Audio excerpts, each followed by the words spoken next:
I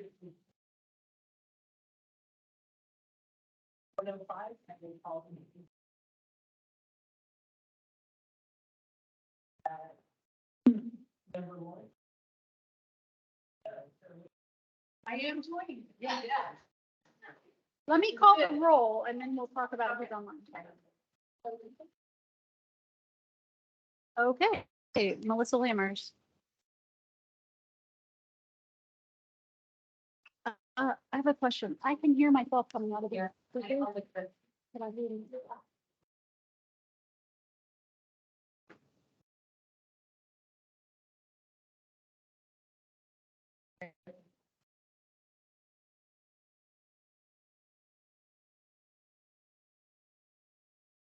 Okay, let's try this now. Roll call. Melissa Lammers. Here. Wendy Anderson. Here. Tyler Momberg. Here. Sarah Lee Morrissey. Here. Bob Fitzsimmons. John Hoblick. Jessica Gao. Here. Jack Surratt. Eli Tobias. He may join us late. Bliss Jameson is online, and so the members here would have to vote to allow her to participate remotely. She's not feeling well, so she didn't want to infect us all. Thank you. I move to allow Bliss to participate remotely. Second. Thank you.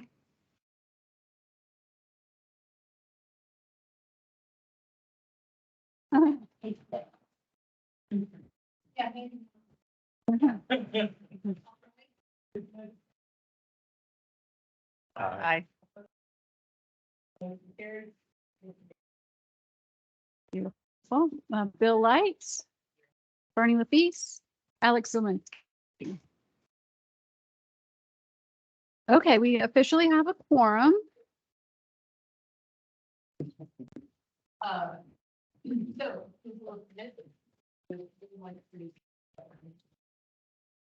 I'll move to approve the minutes.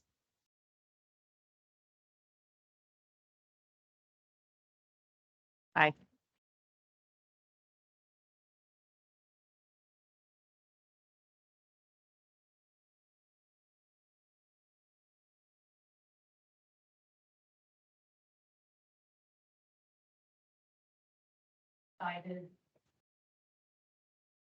At our last meeting, we decided that I would temporarily, as vice chair, act as chair of this organization. And we were awaiting our potentially 2 new members, which will now be 1 new member. I had a brief conversation with Ginger this morning, and it may be some time before that appointment is made. So I would like to open up the possibility of voting for a new chair toward the end of this meeting so that we can benefit from our visitors. So I'd like you to think about whether you would like that responsibility. I will say I like to talk. I like to participate in these meetings. So I am perfectly willing to be chair, but if I remain as so, I'm probably going to speak too. So hopefully we all do. But if there's anyone who would really like to be the chairperson, I would be very happy for us to take a vote on that. Okay. So moving right along, our topic for today with guest presenters is low impact development. Could I have a show of hands briefly of all the people who attended the February 2nd session in Deltona? Good. Okay, so some of us have, and some of us have other background familiarity with the topic. That's good. This is potentially the most important thing that we will address as it extends into so many other aspects of the Code of Ordinances that we'll be examining. So, Ginger, would you like to tee this up for us?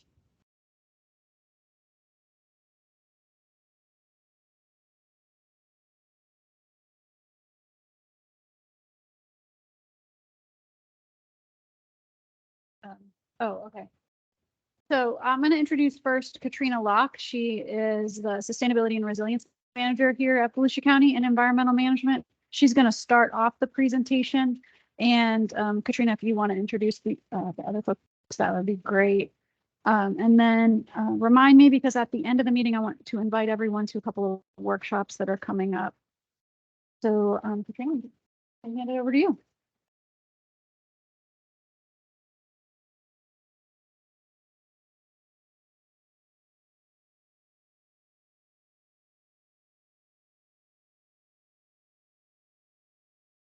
Yeah, it's on.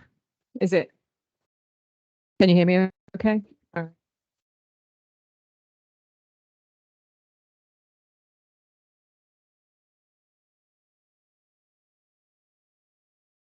Okay, so I'm going to start by just introducing you to the agenda that we're going to run through today. So we're going to do a project overview, LID regional roundtable discussion highlights, draft ordinance draft LID ordinance concepts and recommendations, and then we'll talk through the project next steps.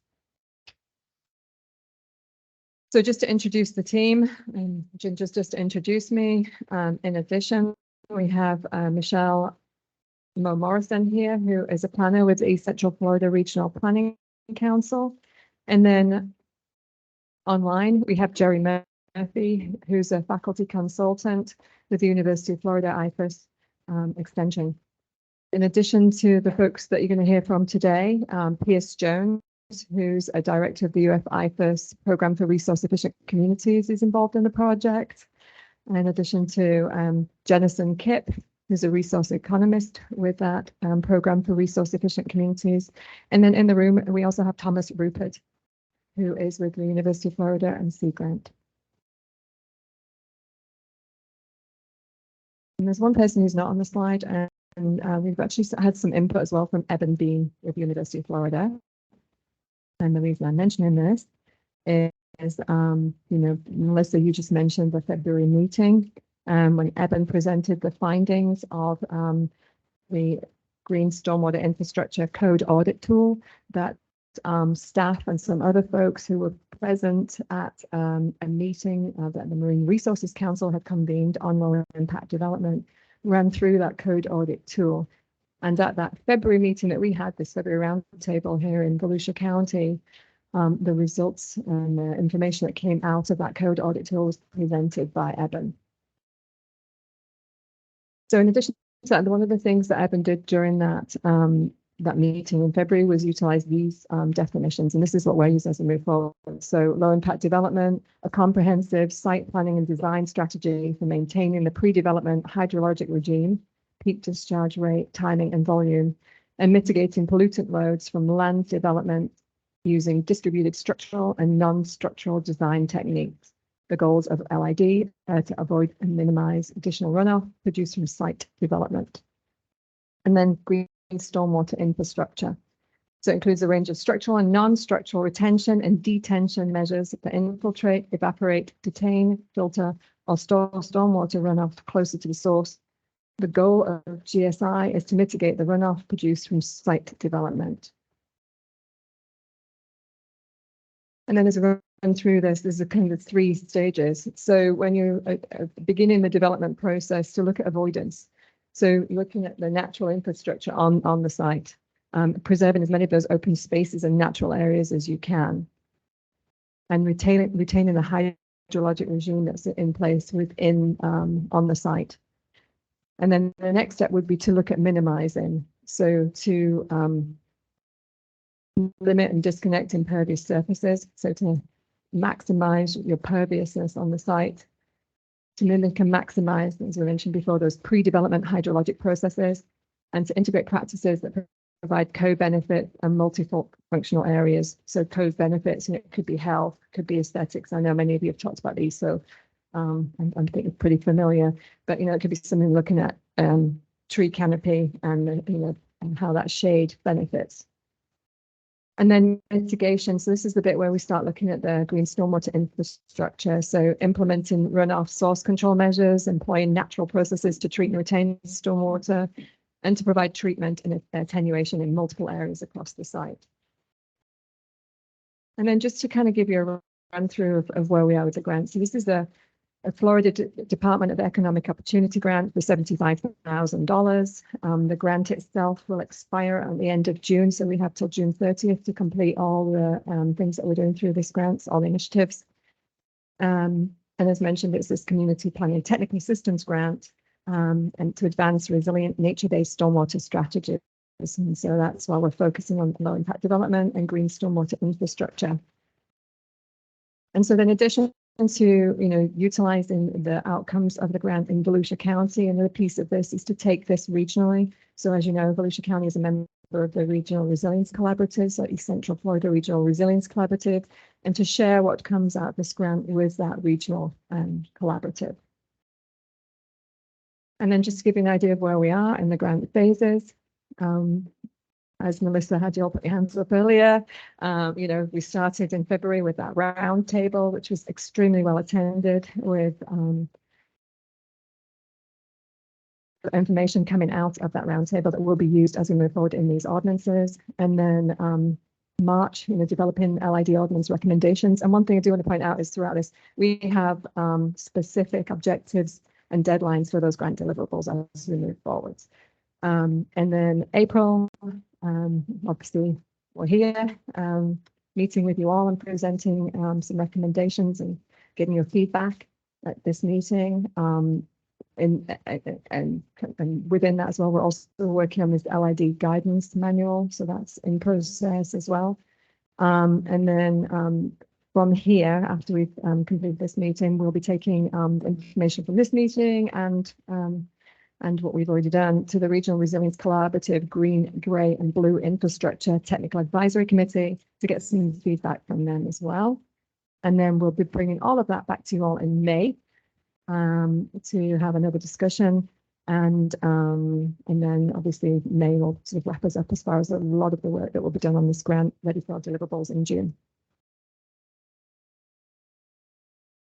So one thing that we also presented in February and something that we've utilized when we're looking at these ordinance recommendations is some of the potential barriers that were brought to us from VCAD. And so the list of them here, I'm just going to pull out a few. Higher initial project costs, street widths were another one that came out, the aesthetics and preference for curbs, increased area required for green stormwater infrastructure projects, and then expectations of property owners. Cities and the other items on the slide are obviously being incorporated in the ordinance as we move forwards as things to consider. And with that, I'm going to pass it over to Michelle.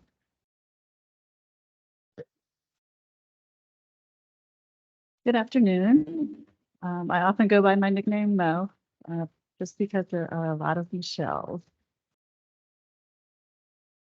So as Katrina mentioned, I'm with the East Central Florida Regional Planning Council. We are one of 10 in the state of Florida, and we provide technical assistance to communities through things like this grant from the FDEO, also DEP, other grants. And then we also will work directly with local government. And we do some regional work as well.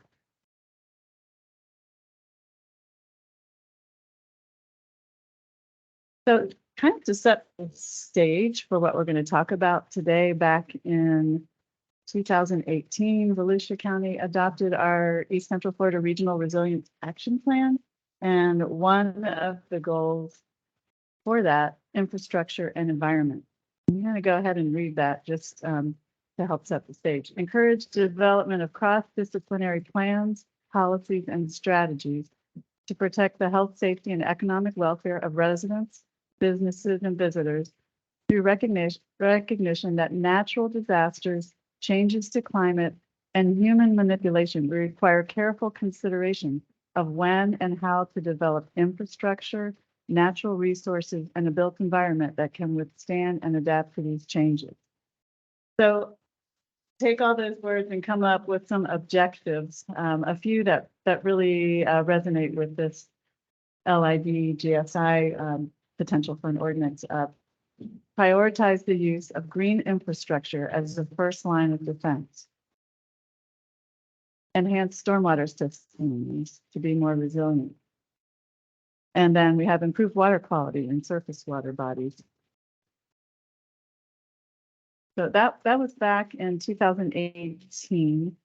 Kind of, this is a little bit preliminary to Jerry's talk, but this is what this could mean. New development and redevelopment projects that require a development permit must implement integrated GSI plus LID stormwater strategies as part of the development design. It's not proposing for existing vacant single-family lots. And the goal is to achieve a post-development stormwater quality and quantity that is equal to or better than exists pre-development. And so the concepts of this are going to be presented by Jerry in another couple of slides, but just kind of to get you thinking about how that resilience action plan, what it could look like here in Volusia.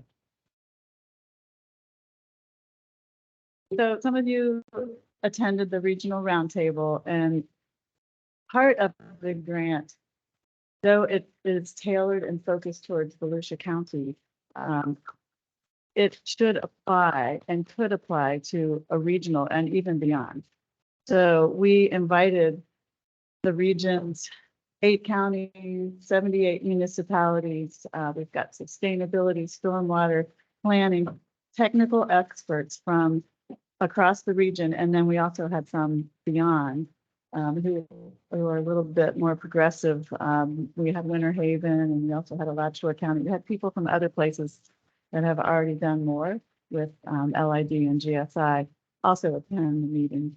And we were really there to brainstorm ideas, to listen to what the challenges are in actually implementing. It's a great idea. It's a possibility, but what are the challenges in implementing, and then brainstorming some strategies.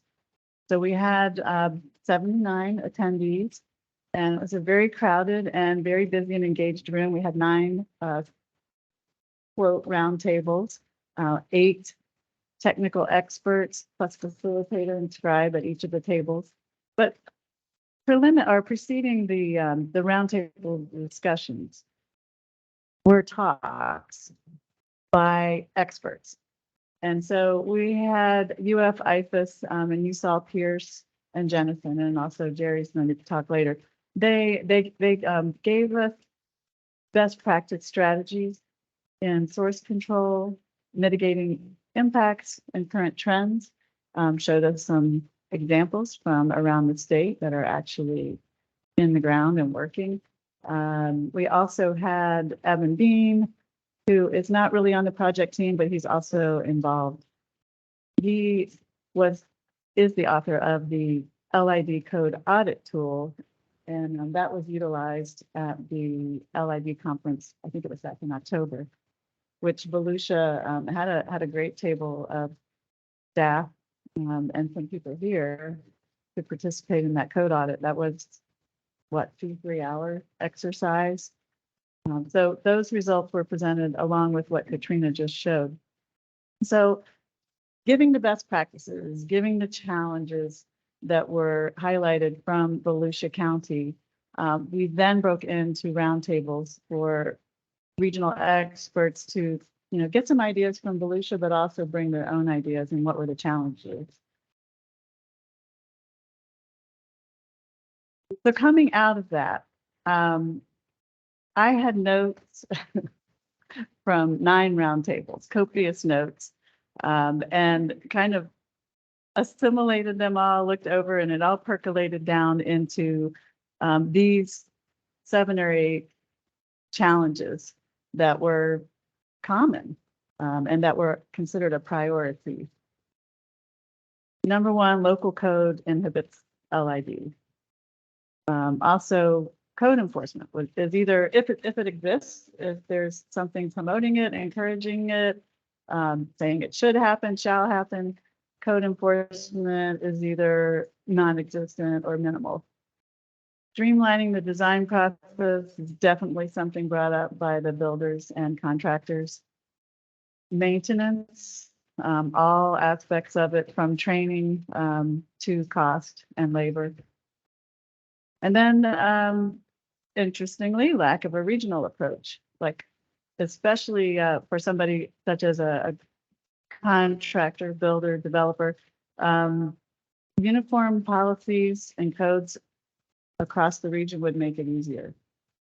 Is that a possibility? Well, maybe it could start here in Volusia and spread. We're definitely going to put all of our results, make them available throughout the region. We do have to build on, we have that regional resilience action plan that I already mentioned. Regulations and regulator involvement, they often don't give credit for LID and GSI. So getting the regulators involved, and we do have plans to meet with them either later in April or in May. And then finally, huge, just really huge at all tables is education, not only for the public into the benefits and value of this, but also in, and I see you have a couple of flyers on design and maintenance. So training for practitioners and professionals who would actually be the workforces for the LID.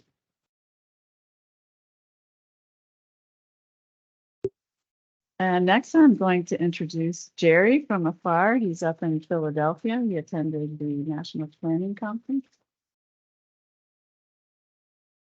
Greetings, can you hear me? May I ask one question? Did I understand correctly that the audit tool was applied to Volusia County and there's output from that? Yes. So that is something that this group could look at to sort of jumpstart. Thank you. I think So it was a test of the tool in a workshop. Did we spend a lot of time? And probably if we were doing the audit from, for the purpose of your use, we would probably go back in and spend a lot more time going through it with some other experts from the county who work in some of the areas to make sure that we've got a comprehensive, some comprehensive results from that audit tool. Okay, No. thank you. The reason I ask is multiple groups have addressed the code, not the least of Environmental Council with VCARD, where the problem was. So that was a very exciting thing to see at the roundtable in February. Yeah. Thank you. Thank you. Okay. Do you have any other questions? Yeah.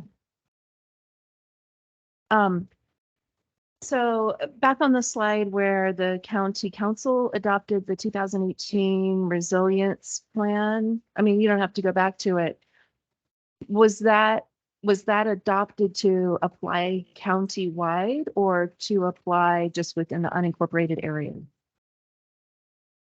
So it was a regional resiliency action plan, 2 county areas. So it was Volusia and Brevard counties. And obviously from our perspective, we were at the county council approved the plan. So I would say from that, it's our actions, but that included us working with the cities, and there were roundtables and workshops related to that plan that would then include, input from some of the folks from cities. Is there staff devoted to speaking with the cities about this? Ginger is. Okay. Sorry to put that on Ginger. Yeah, right now, but it is, yeah. And then actually we do actually have Tessa Bernard, who's actually sat over in the audience right now, who has not been with us for long, is working through some of the action steps and our objectives within the plan. I wasn't going to ask this till later, but it relates to these questions. I know that there were some cities represented at the roundtable, Volusia cities. Are there any Volusia cities on the collaborative, the PAC? No, I would say that there are a number of cities who have become partners of that collaborative. Are they active on all the committees? I would say not at the moment, but that is something that I know we're trying to encourage more of those cities and the staff of those cities to be more active in those technical advisory committees.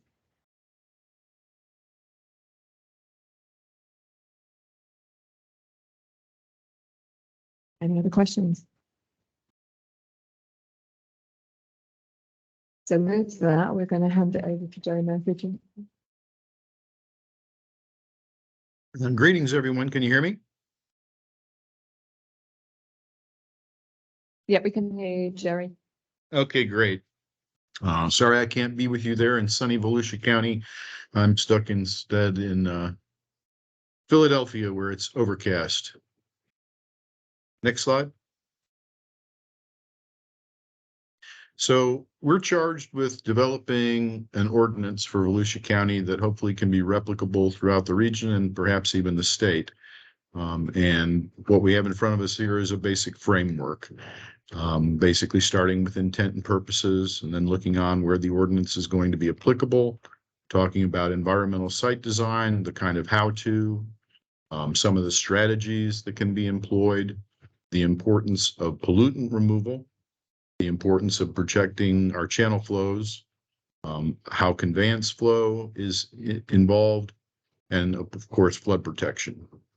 And then looking on in terms of new development and redevelopment for high density projects, for land uses with high pollutant loads, ultimately implementing and integrating the GSI and LID strategies into our future development and redevelopment, and then the potential for waiver of these requirements under certain circumstances. Next slide. And so this is what environmental design is all about. The strategies there are basically the building blocks for GSI and LID. We look at the many environmental systems that are involved with a land parcel, the geology, the geography, vegetative communities, individual trees of substance, and take all of those natural systems and fully evaluate how they are operating prior to looking at what we're going to do in terms of developing. I kind of look at it as what was many years ago, Ian McHarg said, design with nature. And this is the idea of designing with the site instead of conforming the site to what it is we want it to do. And this way, allowing the water to be better utilized and better captured internally. Next slide. So the LID design process, as we're looking at it conceptually with regard to the ordinance, would involve the provision of a base map, some additional documentation with regard to the soils and subwater basins, the general vegetative types, field located significant trees, and greater slopes. Then using those, we determine the developable area, develop preliminary site plans that include reducing the impacts to the system with regard to stormwater, managing those impacts. Next slide. And in that process, the strategies, many of the strategies will be road design, driveway layouts, and lot design. Next slide. Then there's a guidance manual, and the guidance manual starts talking about the best management practices and the techniques. Those are such finite details that they're not the kind of thing we want to legislate. The legislation should be to provide a process and manner and enforcement for the implementation of LID and GSI, but not necessarily the specific details. We want to allow the design community, the engineering community to have the guidance document, the guidance manual, to find the various strategies that work best to deal with their entire site. And this procedure will calculate the pre-development conditions and then look at, once the development occurs, what those post-development conditions will be, providing also for monitoring and maintenance. Next slide.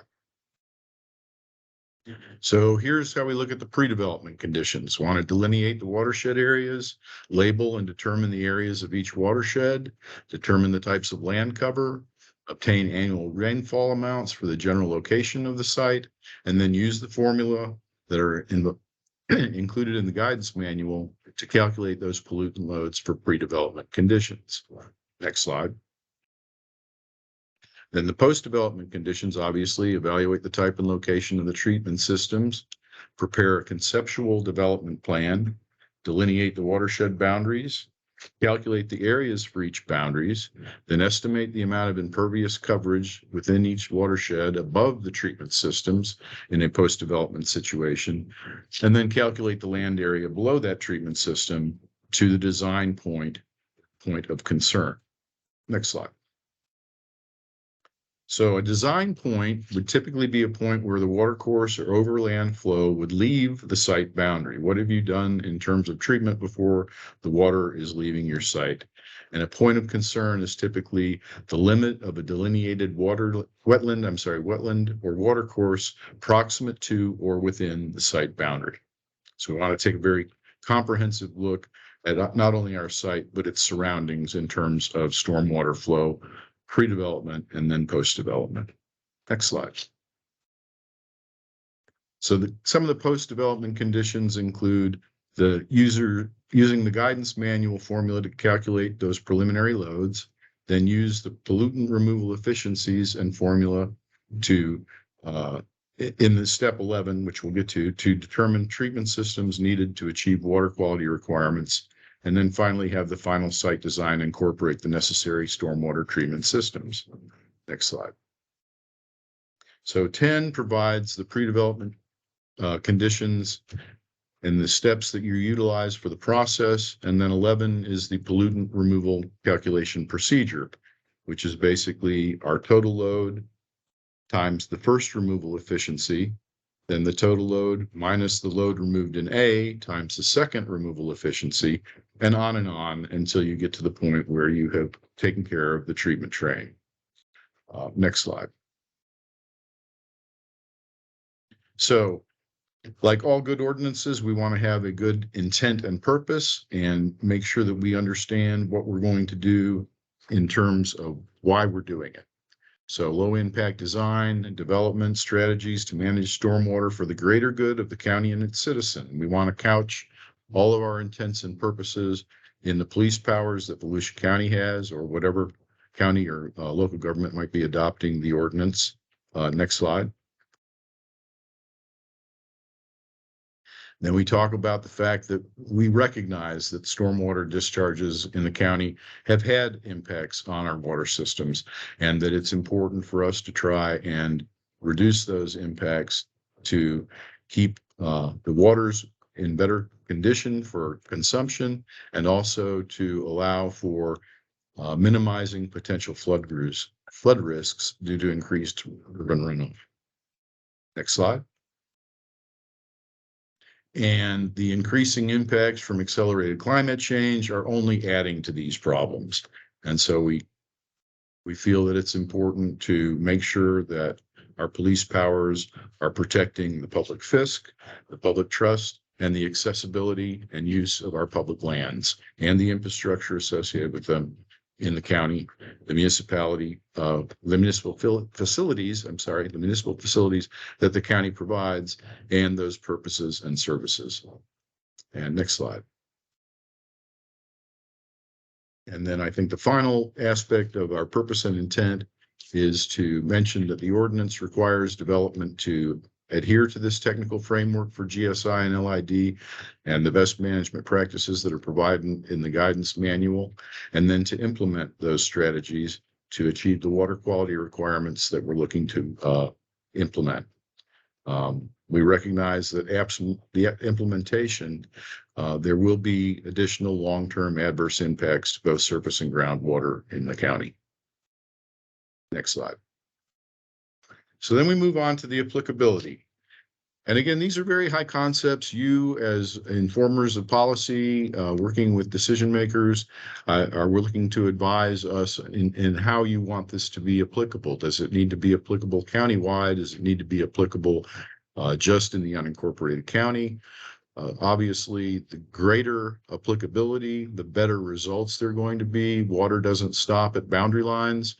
We know this, and so it's important that, we take a broad approach, as broad as possible, and that wherever feasible, new development initiated by the county must comply as well, so that the county itself is setting the standard.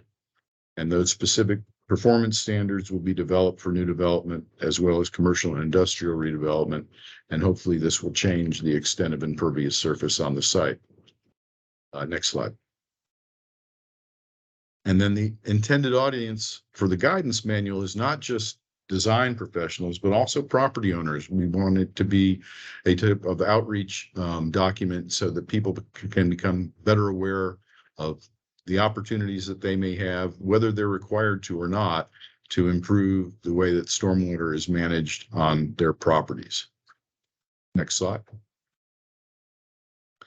And then the practices, specifications, and strategies in the guidance manual will be implemented by individuals who understand the mechanics of stormwater.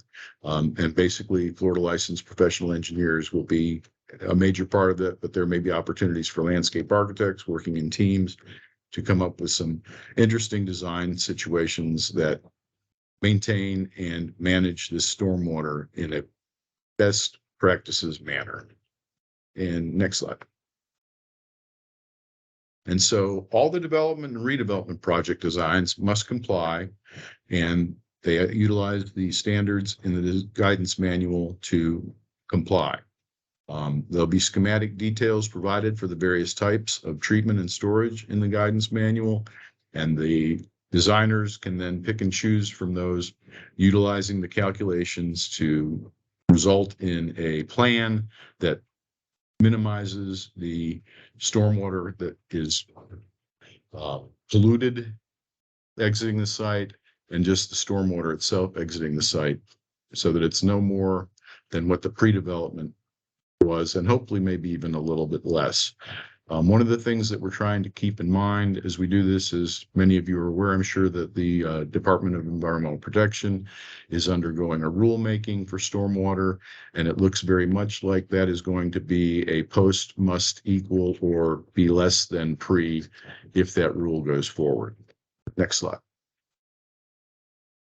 And so some of the other ordinance considerations, as we mentioned at the very first part of the presentation, is looking at the channel protection flow, conveyance flow, obviously flood protection becoming increasingly important with climate change and extreme weather, making sure that we're addressing high density residential and non-residential redevelopment projects as they move forward, addressing those land uses with high pollutant loads, and then the implementation and a potential waiver for those requirements for conditions where they don't apply or don't apply well. Next slide. And I'm happy to answer any questions. I hope you'll have a robust discussion. And my colleague Thomas Rupert is there in the room. If you can't see me, or I can't, if for some reason we lose communications, which so far have been real good, and I'm hoping that'll continue. Thank you.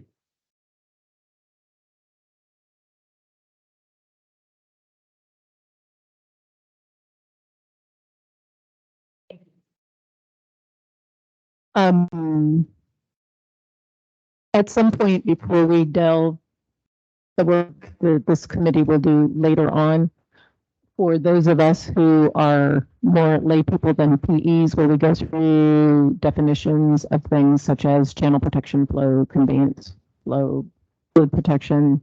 That's not for today, I understand that, but will we? Yeah, that was the previous slide to questions. So just to put the ask out there that we can go through that. Thank you. Is there a reason why we can't just take 1 minute right now to define those two terms? Those are the two most confusing terms. Jerry, can you define for us what channel protection flow and conveyance flow reference? Sure. Channel protection flow is basically trying to deal with erosion, existing channels of water that are there. We want to make sure that we're not washing more and more soil and chemicals and everything else downstream, and maintain the integrity of the channel itself.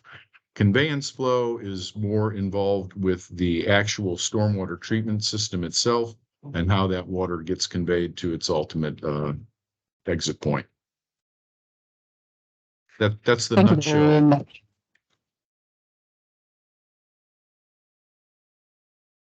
Yes. Okay, so we look at the conveyance and we look at the channel flow and we look at the stormwater density and all that.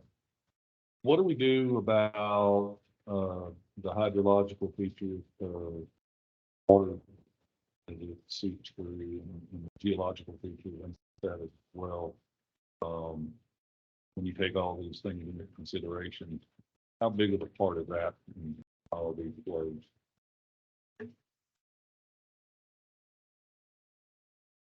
Yes, I mean, Jerry, did you hear that question? Yeah, the speaker kind of broke up a couple of times. I wasn't quite sure there, but it sounded like wanted to address hydrology and how that would work with LID. Yes. Is that it? And so the LID is obviously trying to keep, and GSI for that matter, trying to keep the water that would land on a parcel of land to remain on that parcel of land until it's clean enough to go into the next channel step. Obviously, those are calculations for a PE, but the idea is that instead of digging a bunch of lakes and breaking through various layers of soil that we're not certain or disturbing, we're trying to maintain the water flow as it is on the site, augmented by various smaller interventions that are not hardened structures like bulkheads and pipes. Those may be necessary to some extent and probably will be depending on the size of the project, but the idea is not to rush the water off the site in an unclean or untreated format, but to maintain the hydrology on the site to the greatest extent possible. So follow up to that, I'm speaking in general terms. You've got a development plan laid out and you're going to develop this land, and there's certain percolations for certain soil pipes and all of that that affect what goes back into recharge. And my curiosity is wondering how much do we consider the recharge of a soil type or a land use going forward based on how much is percolated back into the aquifer. And that's a major consideration, and that happens on the front end. But the point I guess we're trying to make with this is that the idea isn't to have a development plan and try and figure out how to do the hydrology to make that development plan work, but actually to look at the hydrology of the site and make the property development work with that hydrology to the greatest extent possible. So we're identifying the basically opportunities and constraints on the site prior to deciding to put a Walmart there. That answers my question. Thank you. Thank you. Katrina, can you go back to pretty early on in the slide deck, right after the definitions of LID and GSI, where we had the three photos of, mitigation and what were the three words? LID is two of those and GSI is mitigation. Go back to that picture. Because, again, for those who maybe aren't sort of steeped in the jargon of LID, we often talk about treatment trains. This is a very common phrase we use where, across an entire development, you have several points of intervention. And so, in the particular picture here for avoidance, it's kind of protecting a natural area as the original natural area. But avoidance, and maybe this falls under minimization as well, also is source control. So making sure that the landscaping on an individual lot within the development is, native or Florida friendly plants that are going to require less fertilizer and less irrigation. Like, let's just not even introduce the fertilizer to the site to begin with. And that's a landscape design determination. And then whatever you do need to add and in the stormwater that is going to run off of that site that hasn't percolated, those then goes into a bioswale, and the bioswale behind the strip of houses is another point of filtration and percolation. And then that might go into a dry basin, which also has percolation and filtration, and any overflow from that in a major storm system is going to go on into a wetland or a wet pond or something. So the treatment train concept suggests that there are, 3, 4, 5, sometimes 7 or 8 points. And that's, in the model, the sort of loose model that he was describing a couple slides later, you have to do the calculation for each one so that by the time it leaves the site, it's clean, whether it's leaving the site, percolating into the aquifer, or leaving the site into a surface flow.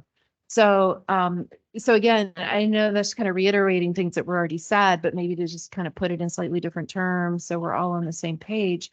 When I listen to this, I think like, the the most extreme application of this is to basically say the site never gets developed. I mean, any modification to a site is going to change its hydrology. So to lead with a goal of saying, you know, the hydrology has to stay the same is it's impractical. But on the other hand, how can we do the best we can with what we have and still kind of achieve the goal of development? So I don't have a question in there, and I was just pontificating. Thank you, Wendy. I do have a little bit of a follow-up to that along those lines. In our last meeting, we found it very helpful to think about things that are new development, that are redevelopment, or infill or retrofitting kinds of things. So correct me if I'm mistaken, but I kind of understood that mitigation is also since LID happens at the planning phase, at the site planning phase, GSI is something suited to the redevelopment or infill kind of actions.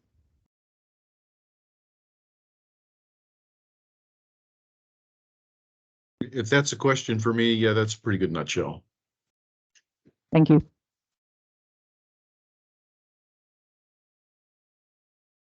The same, I think it can be used in new and redevelopment and fill. I think it's a fairly universal technique. If I can speak, I had a couple of thoughts here. So first, I want to thank you. That was a pretty dang good presentation and an explanation of things. I think that it gives us a good starting place for some conversation. One of the tools that we have as engineers in our local region is it's an Excel spreadsheet that's been developed in conjunction with UCF, Thames River Water Management. They call it something along the lines of BMP trains, which is best management practice trains. So that spreadsheet, somewhere around a year and a half or 2 years ago, it became more of like an application that you download and run. And it includes an analysis based on the methods that it's using of what nutrient loading we have pre-development, what nutrient loading the site will generate post-development. So this is one of the topics I want to come back to, is talking about how that calculation happens. And then what our treatment methods are and where those nutrients go. So one of the things that I see in this is that we have surface water discharge, we have groundwater discharge, and we have actual binding or digestion on site. So treatment options that deal with binding and digestion on site that I know of that are available to us in our toolbox are wet ponds. They have limitations in their effectiveness, but effectively there's bacteria, algae, other things that are in the water. They are actively living and using up nutrients. We have plants that grow along the shorelines of our ponds. We have littoral zone plantings. We have the floating planted mats. These plants bind the nitrogen or phosphorus. They have to be harvested. What's done with that cut, harvested, mowed, whatever material matters. If it's just shot back into the pond, then it kind of just discharges out. It doesn't actually effectively bind it. One of the most effective nutrient removal techniques we have for permitting right now is to use a dry pond to percolate the water into the soil. So when we talk about our BMAPs or basin management action plans, I'm trying to use less acronyms like in the government. When we talk about this for our springs in our area, like Blue Springs, or Leon Springs, we're looking at nitrogen and phosphorus that are in our aquifer water. It's getting there through groundwater. Some of that's coming from septic treatment. Some of it's coming from aquifer intrusion, abandoned wells, things of that nature. There's a bunch of sources, but some of it is our dry ponds. So right now, one of the only other methods that we have is there's a bunch of things that it gets called, I've seen it called BAM, biological activated media. It is, we come up with some type of man-made material, we impregnate it with a bunch of bacteria and algae and other things that are able to go dormant when it goes dry, and they come back to life quickly when it goes wet. They bind the material into an insoluble byproduct group effectively of these bacterias, and then we can flush that out every so often from basically a big structure that we fill up with the sand, or we have to coat surfaces somewhere upon the flowage path that there's percolation through it. We have to do something. this material has a service life that also has some maintenance expectations. So none of these solutions are really great, but really what I want to focus on is right now we're allowed to just put those nutrients into the groundwater. So when we get into actually discussing green stormwater infrastructure, I have some hair that stands up just like almost out of a little bit of frustration of I'm concerned that I won't be able to effectively eloquate the challenges of this. And so really, I only have so many techniques in my toolbox to actually remove the nitrogen. It's where I bind it into one of these dams and flush it out, and it is insoluble. So where it gets flushed out, it just sits and doesn't do anything. Or if we put it into plant matter and we harvest that plant matter and do something with it to effectively remove the site. So the other methods that we have are relatively limited. We can't meet any of the new standards that are being proposed. For example, an 85% removal efficiency exceeds the about 60, 64, or 40, depending on what source you use, removal efficiencies that we can achieve with a wet stormwater pond. So we have to use some of these other trained methods to get 85, 90, 95 or higher percent target removals that we're starting to talk about with the policy that we're discussing. It's kind of I don't want to stand against the idea, but when we don't have an effective tool to address the issue that we're talking about, really what I want to make sure we do is, and what I would like to ask Jerry is, are there tools that I'm not aware of, or, are there methods that are being discussed to address that? And that kind of go to the groundwater question. That's really my hydrology answer. Thank you for sharing that so comprehensively. I might suggest that in the interest of time today and what our remit is, that we have the opportunity to call in additional witnesses. If Jerry can answer that in a way that leaves time for the other presentations, then I think today we're taking in as much information as we can and asking the questions that most bother us. And you're speaking to something that is sort of at the level of when we make recommendations to the actual ordinances. And so it might be good for us to hear from both Jerry and perhaps additional experts at that point. I will just say you've seen all the presentations that were prepared for today. So really the rest of our meeting is recommendations, comments, talking with the experts that are here to kind of hopefully come away with what are your expectations in what will be eventual ordinance language and the design manual. Randy Anderson? Well, then if, as long as we're continuing the discussion, I guess I would say, walking back a little bit, what I said earlier, if you really take this to its, to its a kind of extreme interpretation, nothing would ever get developed. And that in a nutshell, that's what you've just said too, Tyler. There's no way to get to 100%. And so the language that's being proposed here is, we shall have, sites that basically handle all of our nutrients. I would say that is possible. One way it's possible is to just design a site that adds no more nutrients. Design a site with no sod. Design a site that requires no fertilizer in addition. And so that's one possibility. That gets to the nutrient loading calculation. That Yeah. part that I said that I think we should revisit at some point. That's exactly it is. Right. I'm not given flexibility. I don't create this calculation based on the proposed use. I look at a chart and it tells me how many kilograms per liter of runoff that I have that I'm going to end up with in terms of my nutrient loading. And so that's an area that it's science-based, but the science is still, I would think it's relatively young in our area because we haven't adopted into a lot of code and gone through iterations of revision. I don't want to say that it's relatively young if it has been happening for decades, but I just don't know that it's got the attention that it deserves. So that's an area that I think we really need to create the incentive. Right. So, not to change the subject, but I just spent 4 hours with the Seminole County Council and mayors yesterday having a workshop on sustainable landscapes. And we talked a lot about alternatives to sod for this very reason. So anyway, that's one big tool in your toolbox is, have a different landscape plan that is not sod dominated. And then another piece here is, we just spent 6 months talking about the tree preservation ordinance. The trees are part of the solution here, leaving the natural trees on site, whether that's 15% tree preservation area or 30-foot buffer or all those things that we hashed out last month. Those are all part of the toolbox here. So, doing things the way the models are currently built is not working. So this is why we're bringing in experts from outside of the county to give us new models. So, Bill, So I've been watching LID for 20 years, and we worked with Pierce back at Gladding Jackson and tried to implement this, and it's coming back around. And so, Jerry, all of these LID and GSI, to me, they look like just engineering things. I don't see any landscape architecture, no biological. And so am I to understand that this process would remove nutrients better than the existing process that we have with development? Yes, sir. And how is it doing that? Because where are the nutrients going?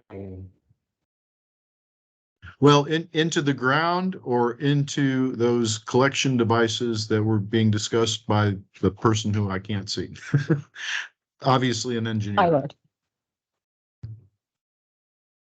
And I think that the point about the landscaping is very important. It's been made by a couple folks, including yourself.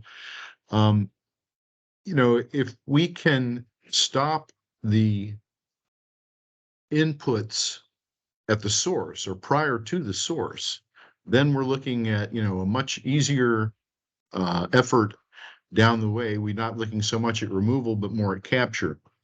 It's that source idea, this standard landscape that we've been employing with, exotic varietals and Floratam sod and, landscapes that require intensive inputs, a major amount of maintenance, and then the inputs again, pesticides, the whole 9 yards, all of this stuff, that we don't do in the minor part, but always are probably putting on more than is necessary, and it ends up being additional runoff and contribution.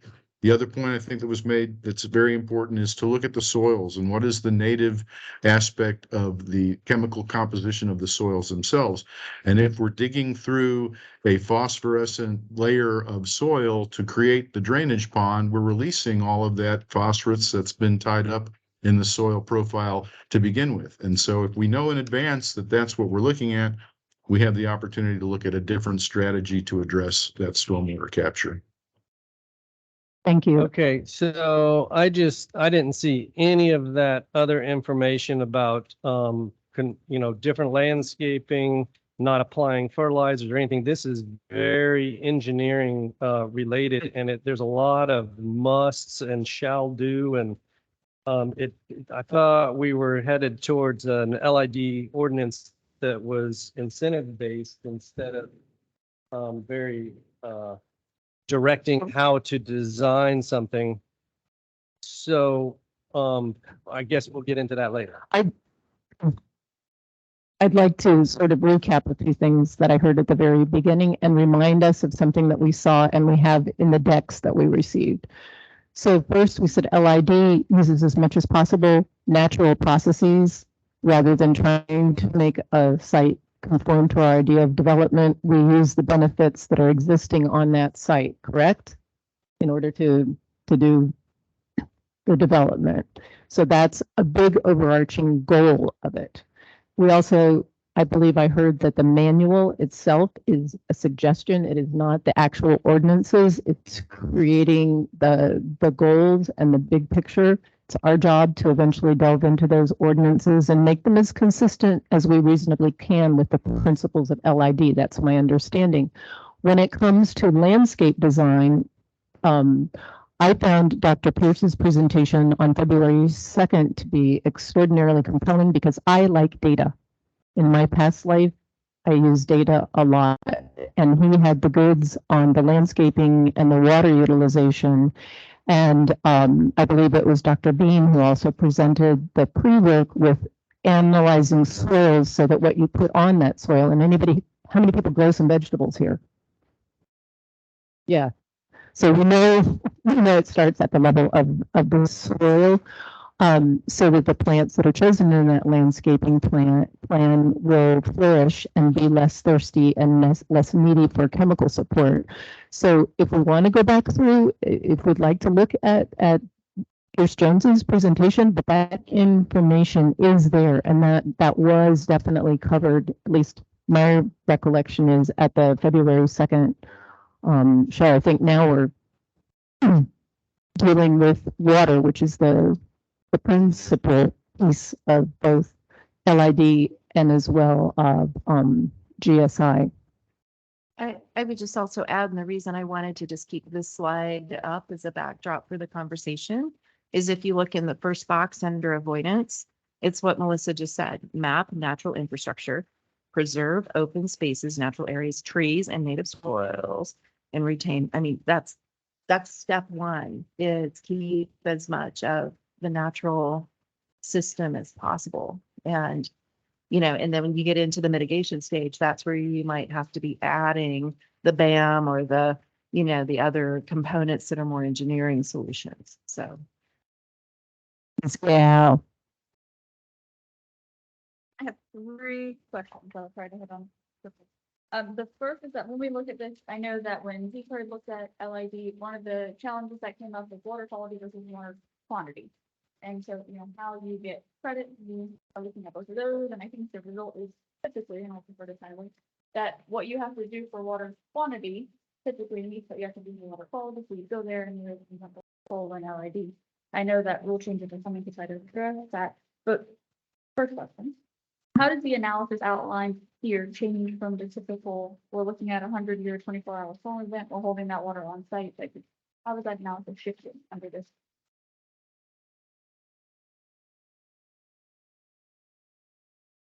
So Jerry, as I we think go, that question is for you. okay. Were you able to and- hear it? So as we get further into the ordinance development, that's one of the things that we're going to be looking for in terms of a recommendation. Do you want a higher standard than what's required?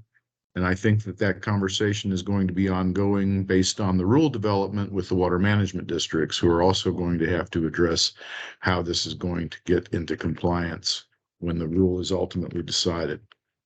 They, I know, are reviewing and I guess reorganizing, revising their design guidance as well. Okay, and that rolls into the second one, so we'll keep going there. Because I think the other one is that I am not of the mind to create conflicting regulations, and I believe we already have a bunch. That was the, you know, number one local, you know, inhibitions to LID. So I'm hoping that as part of the review, we go through the current land development code, you know, curb and gutter requirements, driveway location, the filling lots above base flood. I know that's local, state, federal, you know, they all have issues.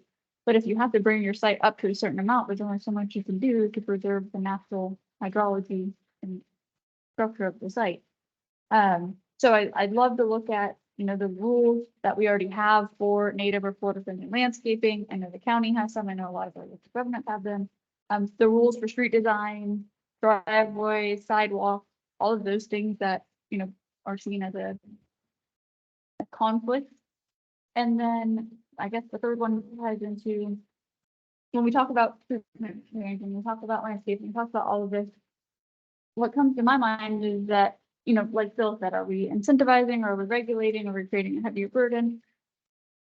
There's so much in the land development codes here in Volusia County that requires you to treat your site as its own unit.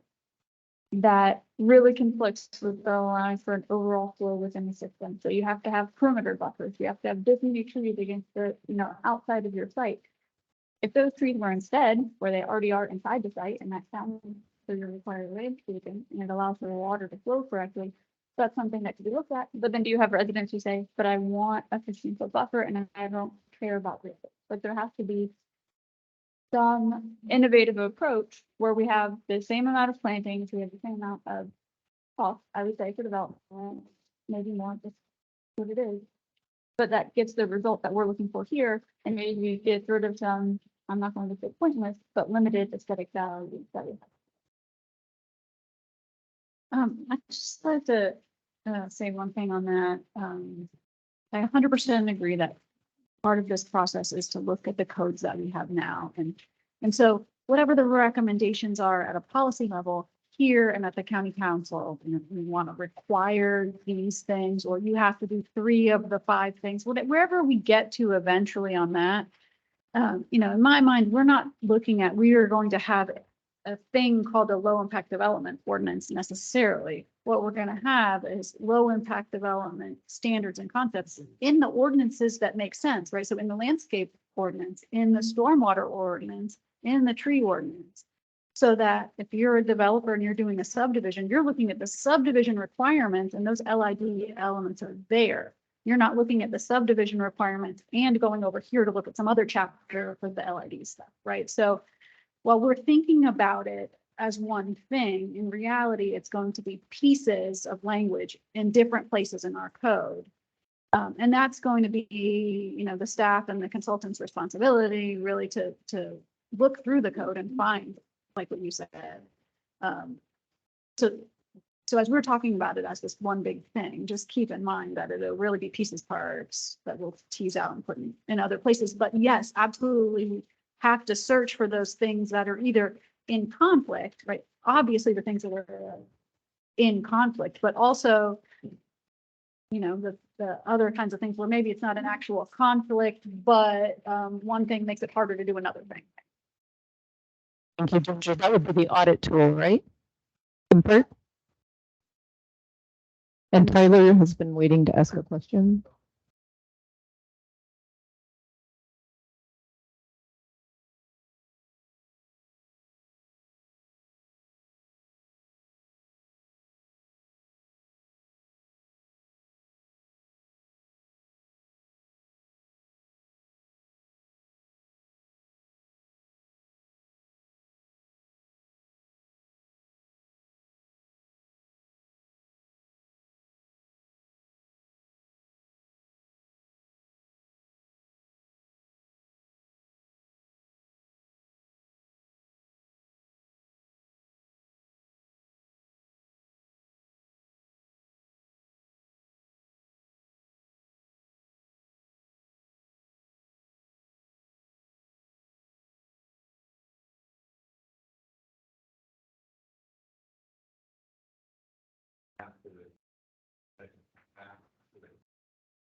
And under the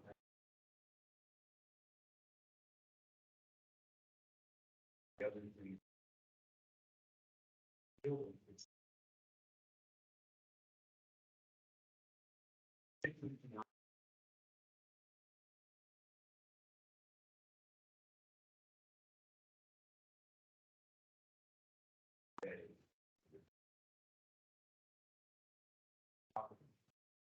so we had a lot of challenges. Techniques.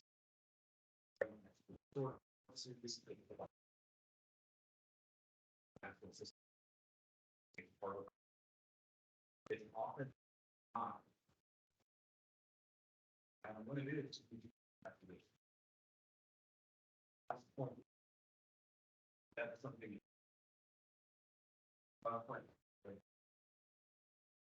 Maybe stormwater design. Auditors on the site, the lab help.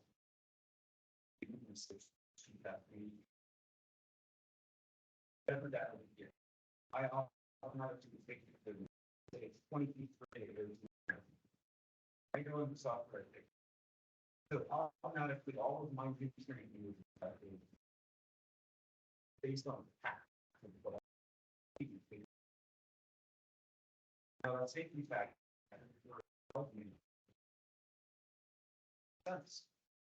So when we get into nutrient, I'm already ready to create water. You don't get that's kind of the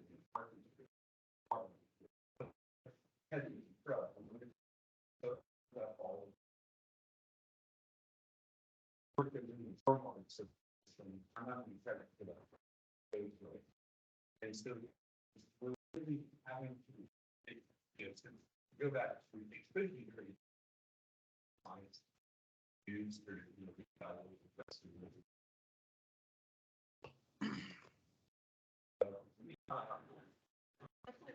this yes, that's exactly it. If we reevaluate how we're on science today. Please speak into the mic. My apologies. Didn't have a Thank you. I think a lot of the goals that we have could be achieved, but under all of the rules and mechanisms that we use in the community today, the direction that we're going runs into a lot of hurdles. And so that's where I would like us to focus in looking at code changes, is if we have hurdles, what are the comfort points in removing them? And if not, it may be an obstacle.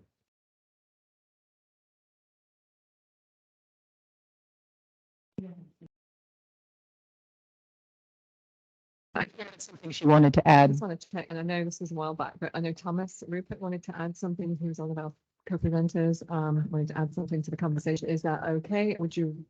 Yes, that's fine. And my apologies that I didn't No. realize that. Thomas River. Yeah, I just wanted to see maybe if I get a little clarification, because I know Tyler earlier was mentioning, 80, 90% reduction. Well, usually what the rule, or at least the proposed state rule is talking about, is actually pre and post. So it's not actually a specific percentage. I don't think anybody's ever trying to say that you're going to have site development where there is no runoff and no nutrients in that runoff.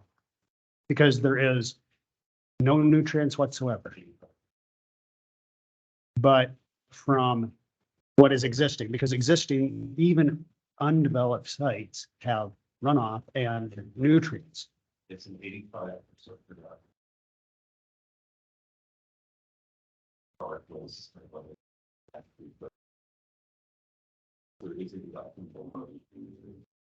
Oh, Sorry. It is, so the proposed rulemaking right now, and it's not adopted, it's not final, but it says that all sites will have to remove 85% of the post-development nutrient loading, regardless of if that is an excess removal of the difference of pre versus post. And so my concern is that eliminates wet ponds as an option by themselves for creating treatment trains. And a lot of those treatment trains may actually put the nutrients into groundwater. And I don't know the science on it. I'm seeing the map that's coming out of it. And I'm wondering how that's being accounted for in the discussions as well. This is at DEP rulemaking, so it's going to be statewide.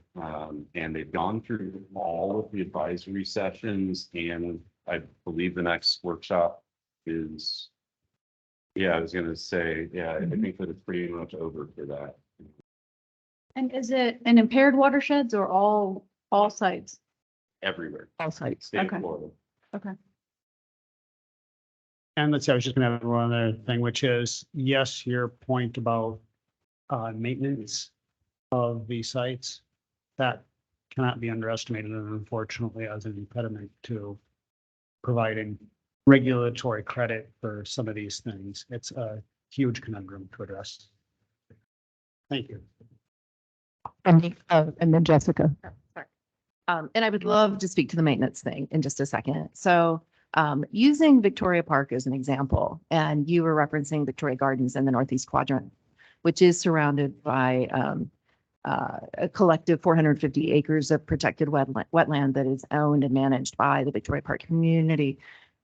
Yes, you're right. It was designed to be sort of the last stop for stormwater, just as the Victoria Hills Golf Course is first and foremost a stormwater management facility, not a recreation facility. And so and then also because Victoria Gardens is 55 and up, the HOA does provide for the maintenance of those lawns. And I'm going to speak to the issue of HOAs in just a second, which I know a little bit about, by the way. So anyway, what we do have in the older sections of Victoria Park, which followed the original development orders, from 1999, because you're right, Bill, we've been talking about this for 20, 25 years. And actually the LID Bible that everybody references that came out of University of Arkansas is a 2010 manual. It hit my desk in Missouri 2 days after it was printed. I know we've been talking about this for a long time. So anyway, Victoria Park was planned and envisioned and designed to follow exactly the principles we're now calling LID. I was just with Brian Kanan yesterday discussing it with him. He's the original urban planner and designer for that. And yet, you know, as Victoria Park was sold in 2010 to a new developer who, you know, loves to brag that they do not and would not follow the original goals. What we see in the older parts of Victoria Gardens that follow the rules, we see the native landscapes, we see the swales that are working, we see the wetlands embedded within the neighborhood and the ponds that have littoral plantings. And then you go to the newer sections of the neighborhood and it's none of that. It's none of that. And nobody enforced. The city didn't enforce, the HOA didn't enforce. And so the talk that I gave yesterday to Seminole County was, how can we put HOAs to work? You know, if at the state or the county or the city level, we don't have the capacity, we don't have the staffing to do code enforcement. You know who still has in this state the right to enforce stuff is HOAs. 67% of residents of housing units in the state of Florida are within a HOA or a condo association. And HOAs can enforce stuff. So if the HOA will just do it and take responsibility for it, that's where you can get this done. So, but then you have to educate the CAMs and you have to educate all of the service providers within the HOA. And I'm done.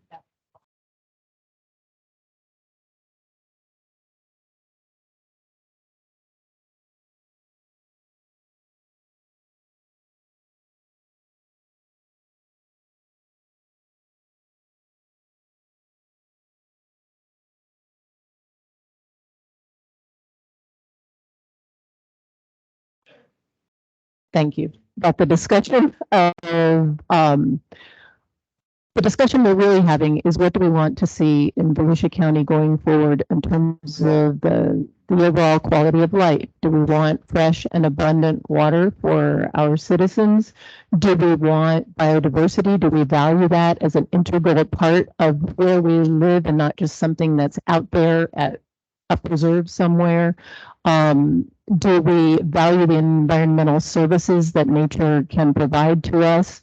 All these kinds of things. Or do we value the cheapest, least expensive type of development that we can?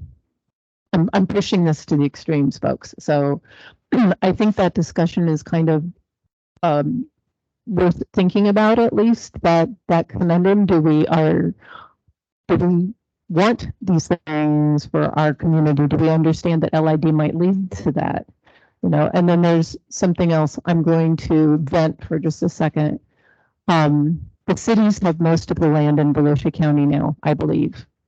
And a lot of the conservation land designated as conservation land exists outside the cities. And a lot of the land bordering that, the conservation land, gets annexed into the cities. At some point, we've got to address the work that we're trying to do here to find a way to take that into the cities, because that's where it's happening mostly. And then there's also the retrofit. I live in the most densely housed area of the county, and our stormwater goes straight into the Halifax River, which has a TMDL that labels it as polluted with nitrogen, and absolutely nothing is being done about that either in the most densely housed area of the county. So that was my venting for the moment. And perhaps relevant, because what goes on in my neighborhood were decisions that were made in the 1960s as good decisions. And we're not in the 1960s anymore. So who would like to talk about a vision for the future? I just had a few follow-up things. Based on the discussion, the first is that I absolutely agree that HOAs are very strong and they continue to remain in place. POAs, not so much.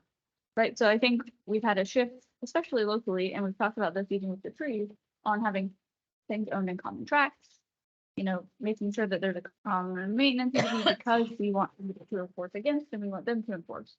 I run into twice a day, somebody saying, oh, I have to rezone this property. I need the association to sign off. I'm like, well, great. They have been since 1985, 2 years after they were formed, because the state told them they had to have one and they said, great, we're done. And so then it is a journey to get them reestablished. And you're talking to property owners who they've run a car wash for 25 years. And like, what are you talking about? We have an association. So I'd be hesitant on the commercial side, but I do think that residential has, a fantastic approach for that. I've also had calls, and I think it's part of the education aspect that Wendy touched on, where they said the county isn't maintaining the ditches. They're overgrown with algae. And you look at their plot and they said, of course the county's not maintaining it. You own it. It's your responsibility. And they said, oh, well, we use it, for recreation, and people kayak in there. And you're like, do not kayak in the stormwater pond, please. Because of what we talked about. So education, I think, is a big component. But as we talk about, code changes, and I think that a lot of our local governments inside the county have the same kind of red tape, you have to have some curb, et cetera. I would think that the local governments, so I want to get out ahead of it, would be concerned about creating a rule for LID that is then used by sneaky developers, I'll say this, to cut some other corners. To say, oh, because of LID, we get to not do this perimeter buffer if we put things in really tight. And it doesn't achieve the LID goal it was stated for, but it's used to lower project costs. And so somehow enforcing LID as a prerequisite for allowing for that code change. You don't have to do curb and gutter if you have this. You don't have to do this if you have this. So kind of tying those together, I think would be important. And then on the cost, I would say I've seen developer performance. I've seen developer fees. They're about 15%. 15. So that's like the number that you have to work with in terms of if you don't change any of the rules and these regulations increase costs over 15%, the project is not going to happen. And so that's just something that I want to think about as we move forward on. There is a balance, and we understand that there's the thought of developers push it to the end user, et cetera, but there is a breaking point, and it's not as far off as we think.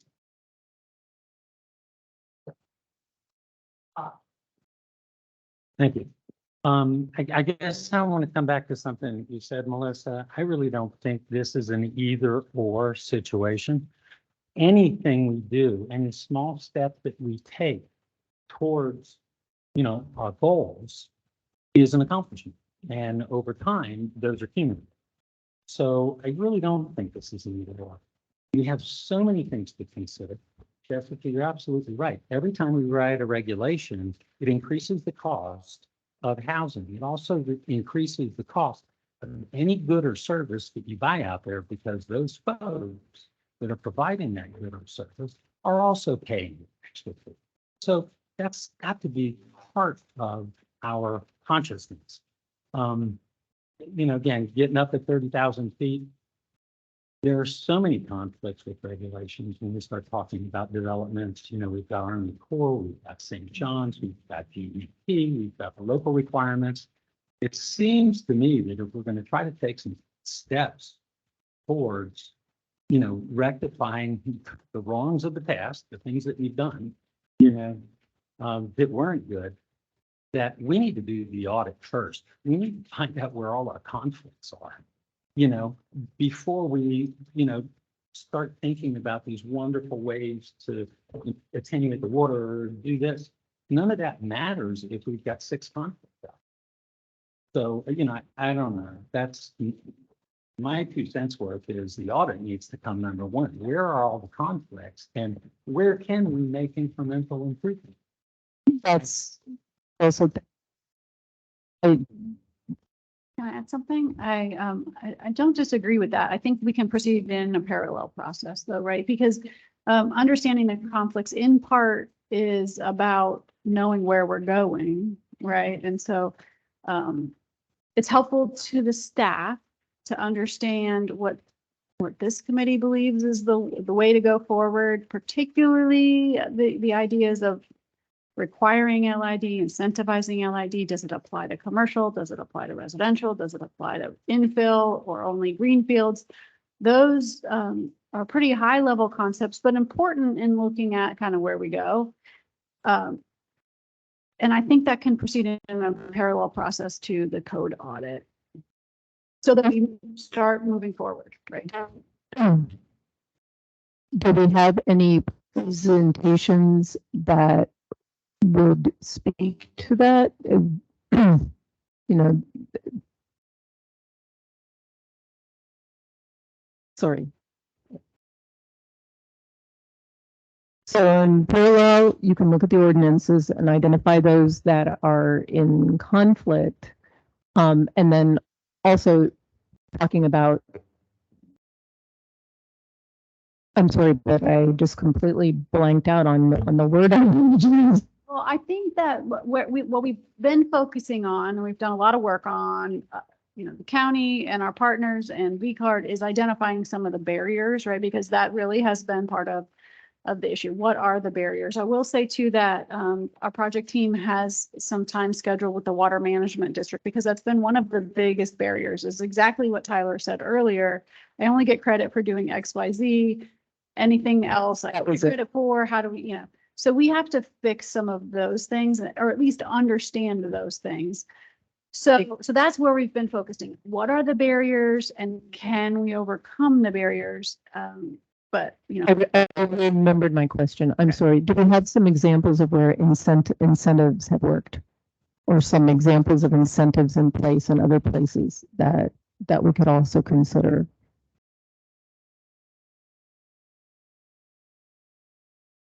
Well, one example where they failed is that we've had a conservation community option in this county for many, many years. And Clay, how many developers have chosen that option? There we go. The conservation subdivision was put in place in 2014. We've had no one. 0. Okay, so there's an example where it's failed.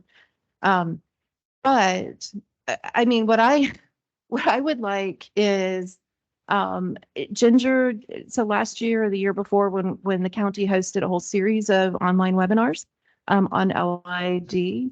Could you link that YouTube channel to our website for this committee and maybe even send that link to the committee members? Because Evan Bean, if he were here today, who was referenced earlier as the UF professor who's done a lot of this work on LID at GSI, he has a webinar in that series, and he even in the slide deck that was attached to our agenda. He references a small portion of that says LID, if done right, should cost less. Actually, it should cost less. And so one of the barriers to this is that people assume it's going to cost more. And yet the data show, if you're looking for success stories, is that it can cost less.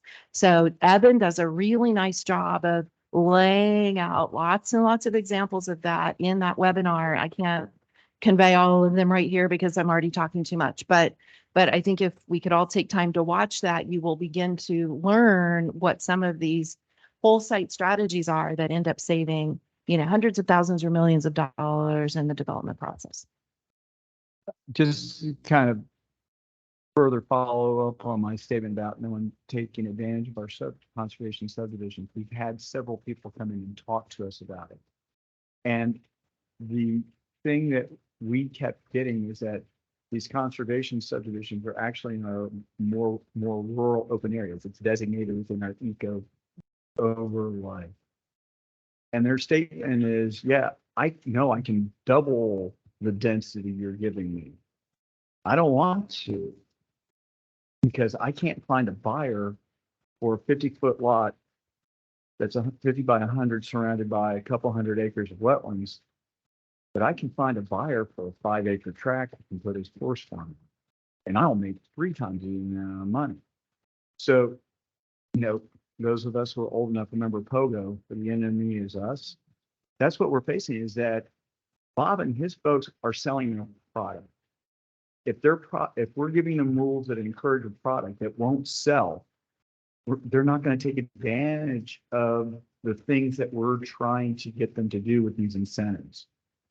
So we have to remember as we go through these regulations and everything else. During the meeting, Ginger and I were texting each other. I said, it would be great if you had someone like Tyler or somebody from the development community or Bill come in and kind of lay out, what are you doing when you do the design? I can tell you from my prior experience in working in that world, when we have a client, what did we do? First of all, we had to get the survey. Then we got into the gist of it. But before we started doing that, we had to talk with our client. What's your yield? What's the breakbone, point on this? And that's, if you can sit there and start understanding the design process that the private sector is going through, it will help us understand what's going to be something we can put on the books that will implementable. With Sunbridge at all? I haven't been able to delve into them more, but it's my understanding that they had a lowered consumptive use permit and needed to figure out a way to market themselves profitably. And so they market themselves as a naturehood. I believe they were present at the February 2nd meeting. It's a Tavistock. Tavistock is the development community. Wendy's smiling. I've been smiling because I spent 3 hours talking about Sunbridge yesterday. Yes. and I've toured it. My point with that is there, I do understand the commercial site a lot because I come out of business world, not originally the environmental world. And I think even if I hadn't, at the February 2nd meeting, I think all the tables said that the biggest problem is we've met the enemy and he is us. It's a lack of understanding what Florida is, a lack of understanding how nature can be harnessed for good. So I'm just curious if that's, especially Clay and Bill and Tyler and Bob, would it be good to hear from someone? There's also there are communities in Arizona, there are communities around the country that have done this. Would it be good for us to hear from them? Do we need to? Would we putting it out there?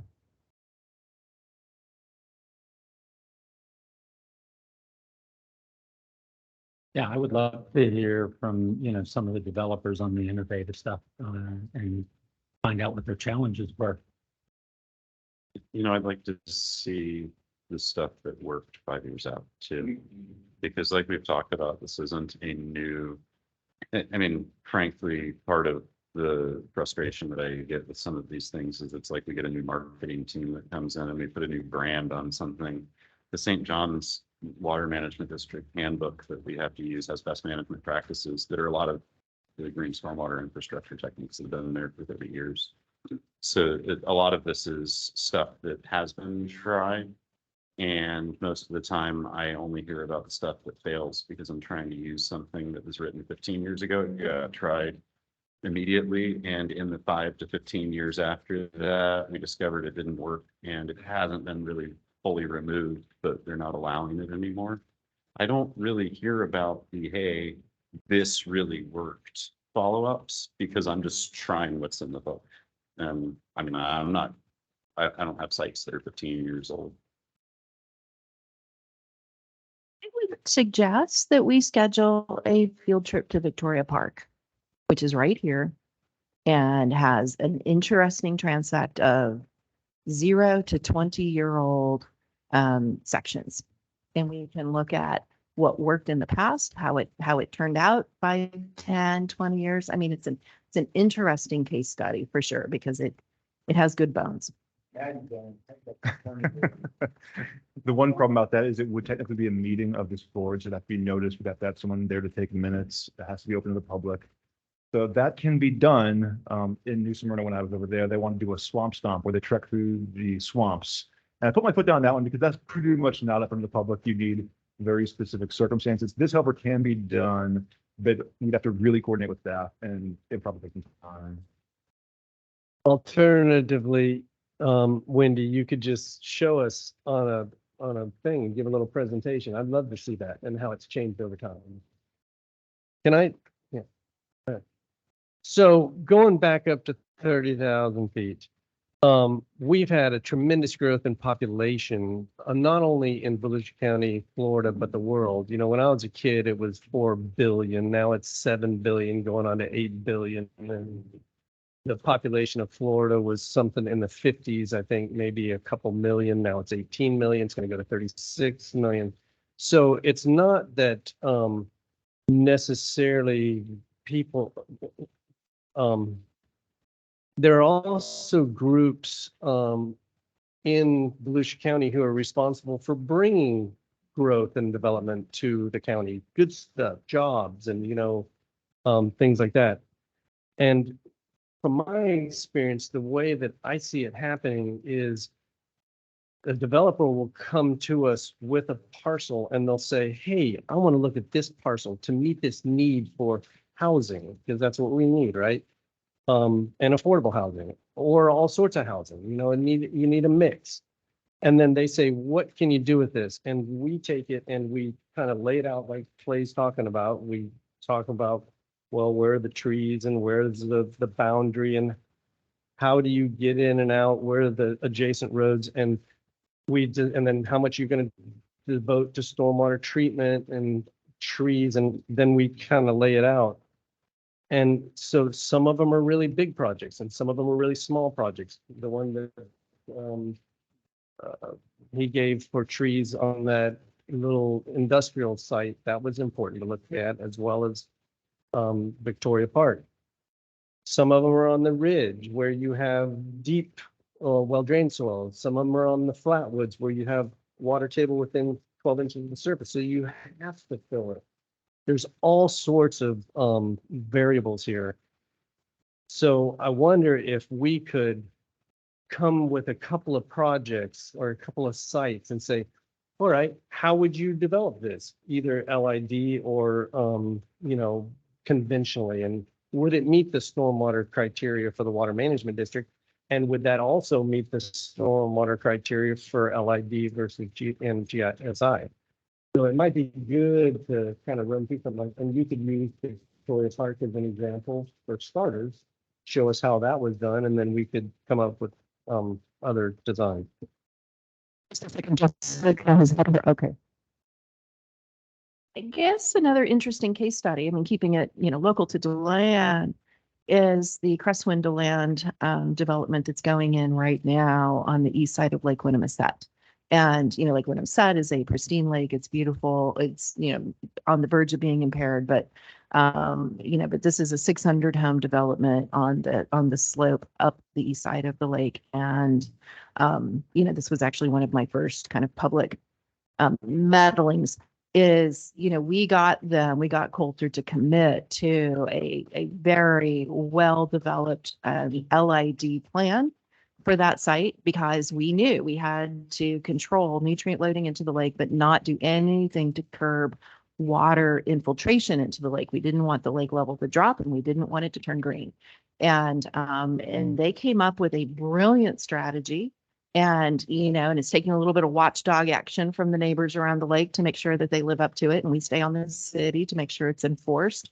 But, but it's working. So, we don't know if it's going to work once it's built out, but, the ways that they've done the treatment trains in the design stage are brilliant. So, that's two interesting case studies right here, an old neighborhood and a new neighborhood. And I'd be happy to talk some more about them. Thank you. Just a few comments and then another 30,000, I guess.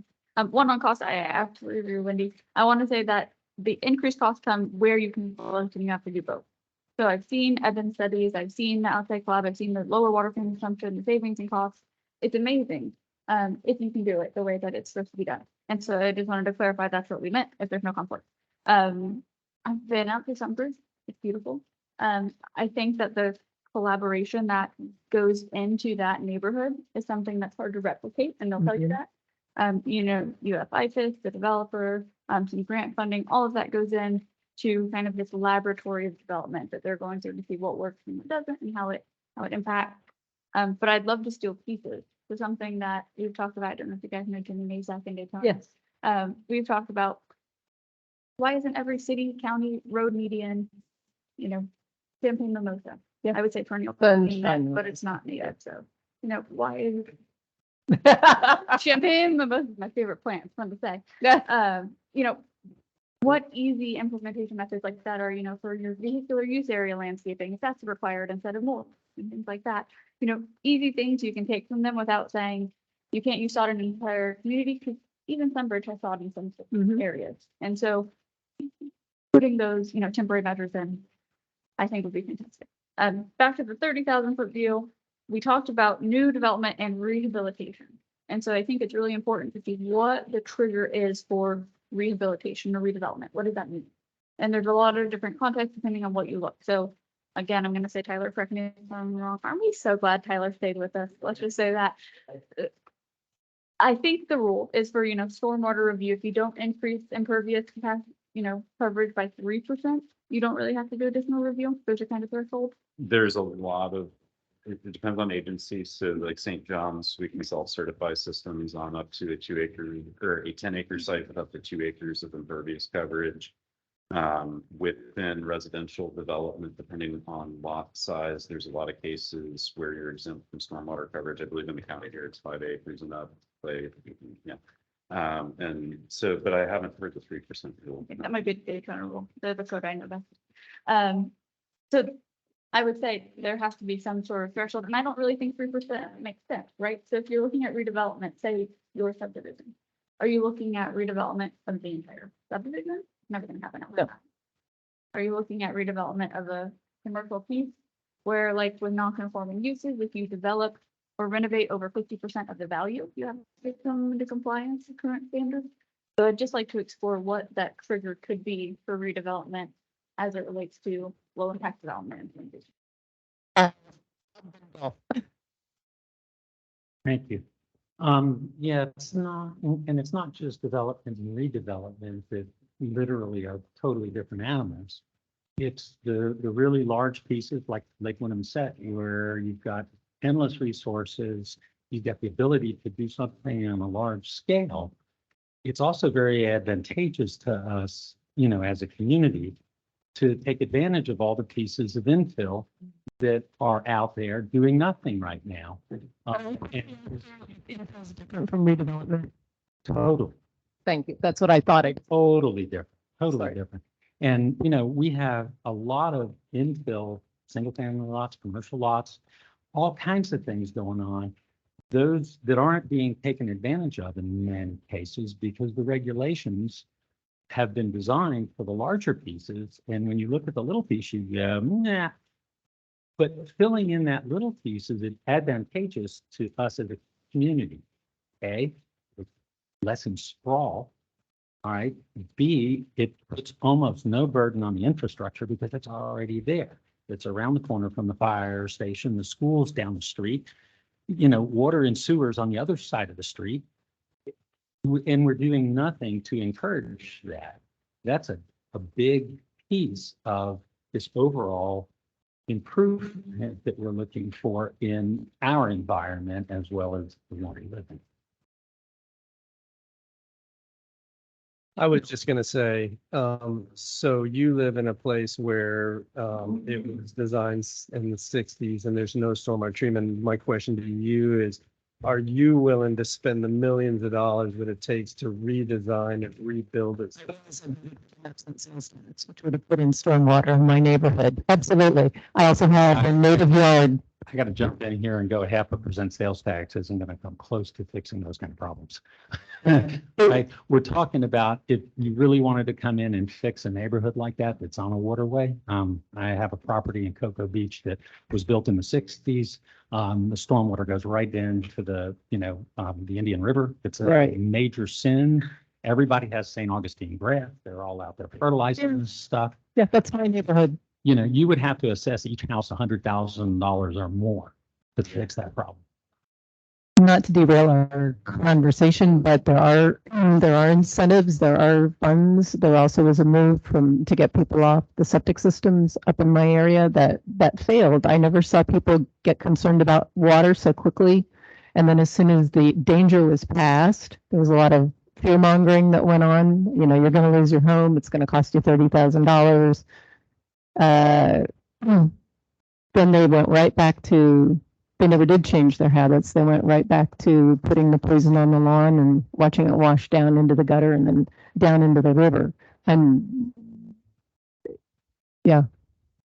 Yeah, but there are occasionally, there is money out there. I agree with you that it costs a lot to do it, but we have to start having the will to do it. Again, this is 30,000 feet. I agree with you wholeheartedly. And the will needs to come from everybody because those are past sins and you can't just put them on you or, a property owner to fix it. It has to be something that collectively we all feel is as important as education, and therefore we are all going to pay for it equally. Couldn't agree more. Next question, comment. I'm going to look at the time. We still have an hour to go. So looking for a way to begin to bring this to ground. We've talked about hoping, did you have something you wanted to say? John, I'm sorry. Yes, good idea. Good idea. Let's do a little break. So come back at 3. Yeah.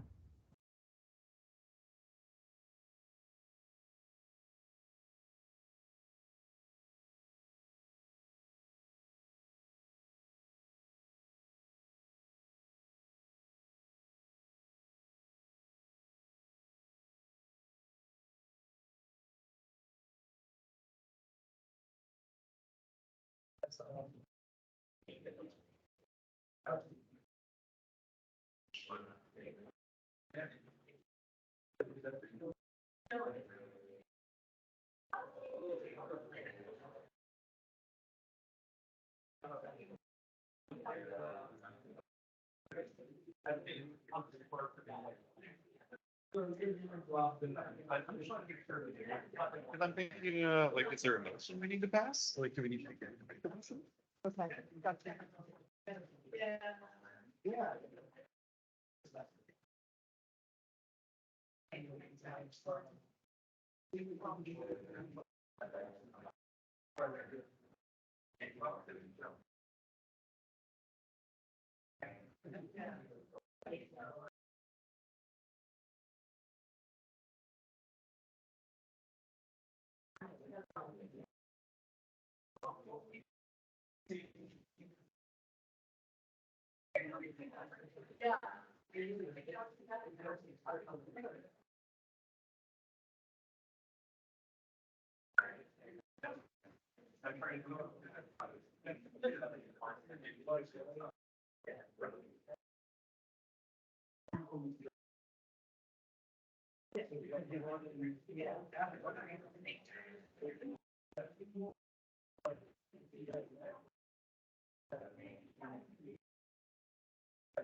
Makes it sort of everybody.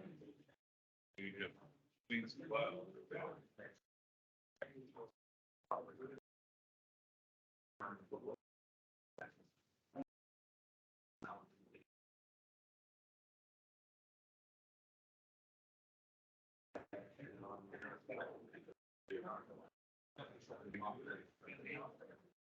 Well back for you.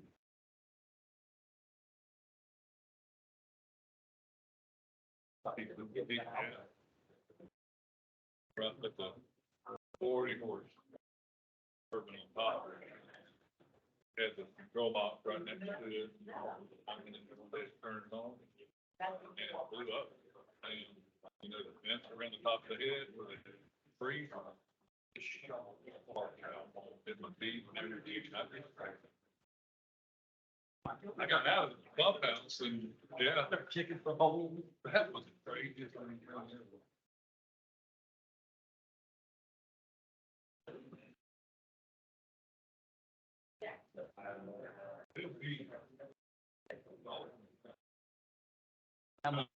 How much fire are we on by the time we get there?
Or somebody.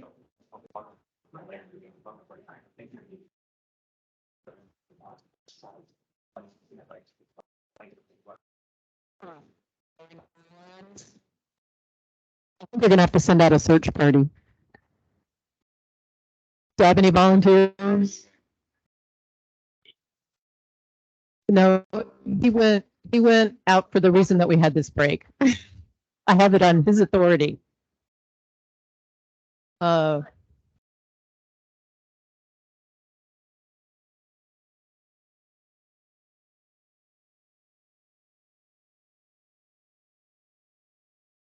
Ten-second warning. Beep, beep, beep, beep, beep. Okay. Chris is the last one in the door. We're missing Bill. He'll be here eventually.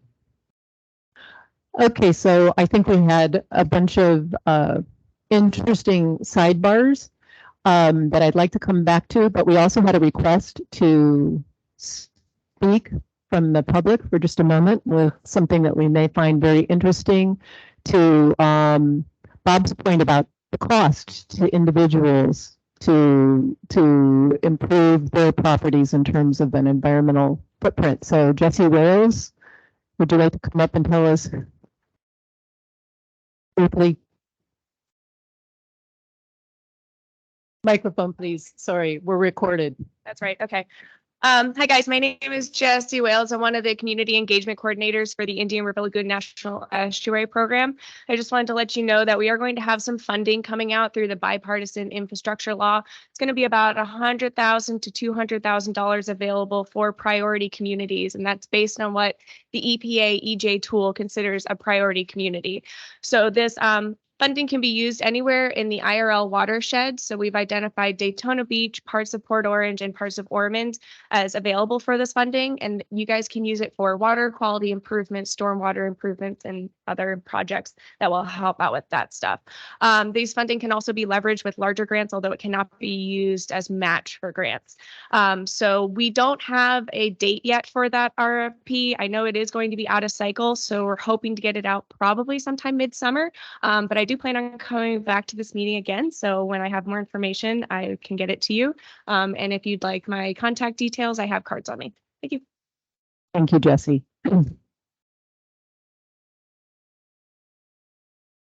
Oh, I was trying to read the face.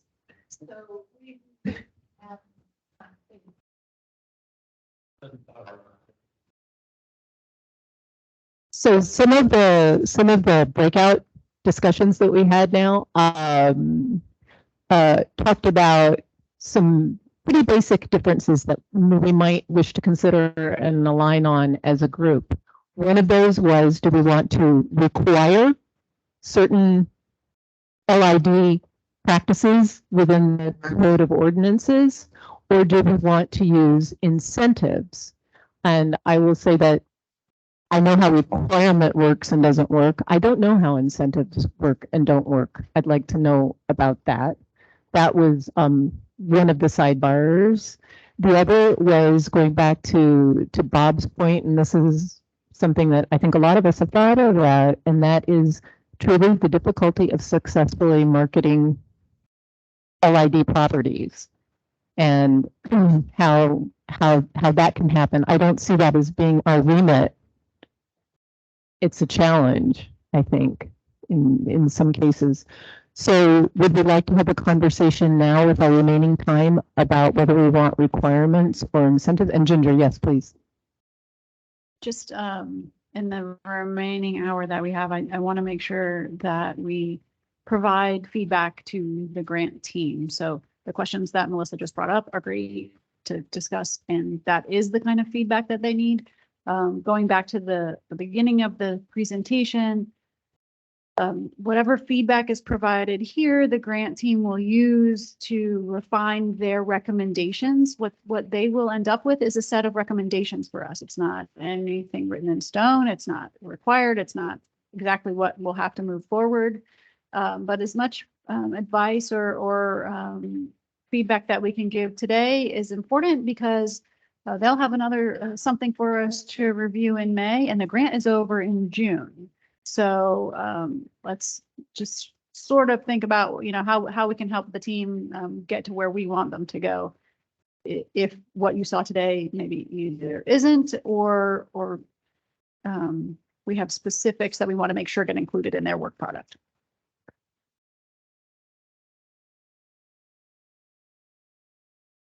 You've got your thingy up.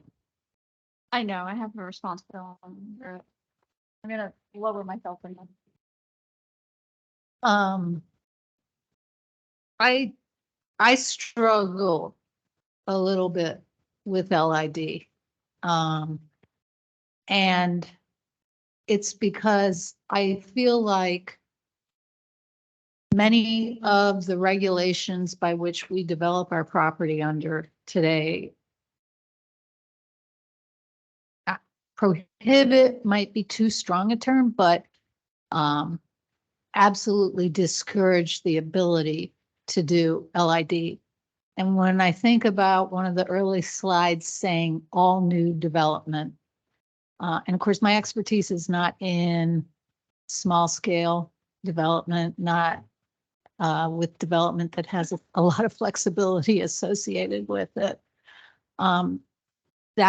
That also impacts the way I am viewing this.